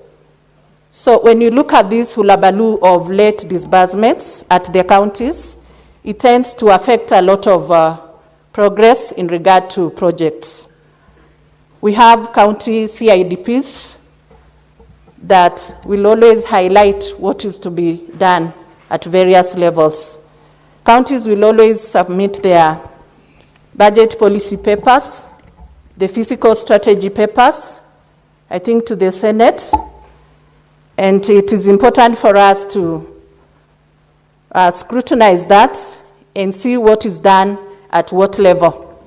From a project management and planning point of view, a project has a definite start and a definite end. So there are those time frames vis-a-vis the budgets that are given. So we normally follow the itemized budget to carry out activities, and that is how the counties operate. And therefore it is our duty as a Senate, or rather as a House, to maybe infuse something like a monitoring and evaluation tool to keep track of the uptake of these funds. We can also propose to have a risk management and a risk assessment tool so that we can be able also to look at these risks that might culminate out of these hitches in regard to the operationalization, or rather the implementation of the budget. There is also need for us as a House, through the relevant standing committee, to maybe design a feedback loop or rather mechanism to fetch information or feedback regarding the uptake of these finances and the way they have been used at the counties. So let's look at it, because it is our fiscal responsibility to oversee the prudent use of public finances, or other resources, and also adhere to compliance or rather conformity to the same. I want to finish by pointing out that all this has a circle. We have the leaders in place. We have the COB, we have the ESCC, we have the Auditor General, and all inclusive. So let's harmonize the operations, and as a Senate, let's look at that, because these delays will always even bring conflicts in the counties and even amongst ourselves, in that we shall have to have that silo mentality of having negative competition where there is a mismatch in communication, and that hampers service delivery. So for the purpose of efficacy, let us follow the rules. Thank you, Mr. Speaker. Let's rise. Senator Consolata, when the House resumes, you will still... Sorry, okay. Thank you very much. Thank you for that. Honorable Senators, it's now 6:30 p.m. Time to adjourn the Senate. The Senate therefore stands adjourned until tomorrow, Thursday, 25th of September, 2025 at 2:30 p.m.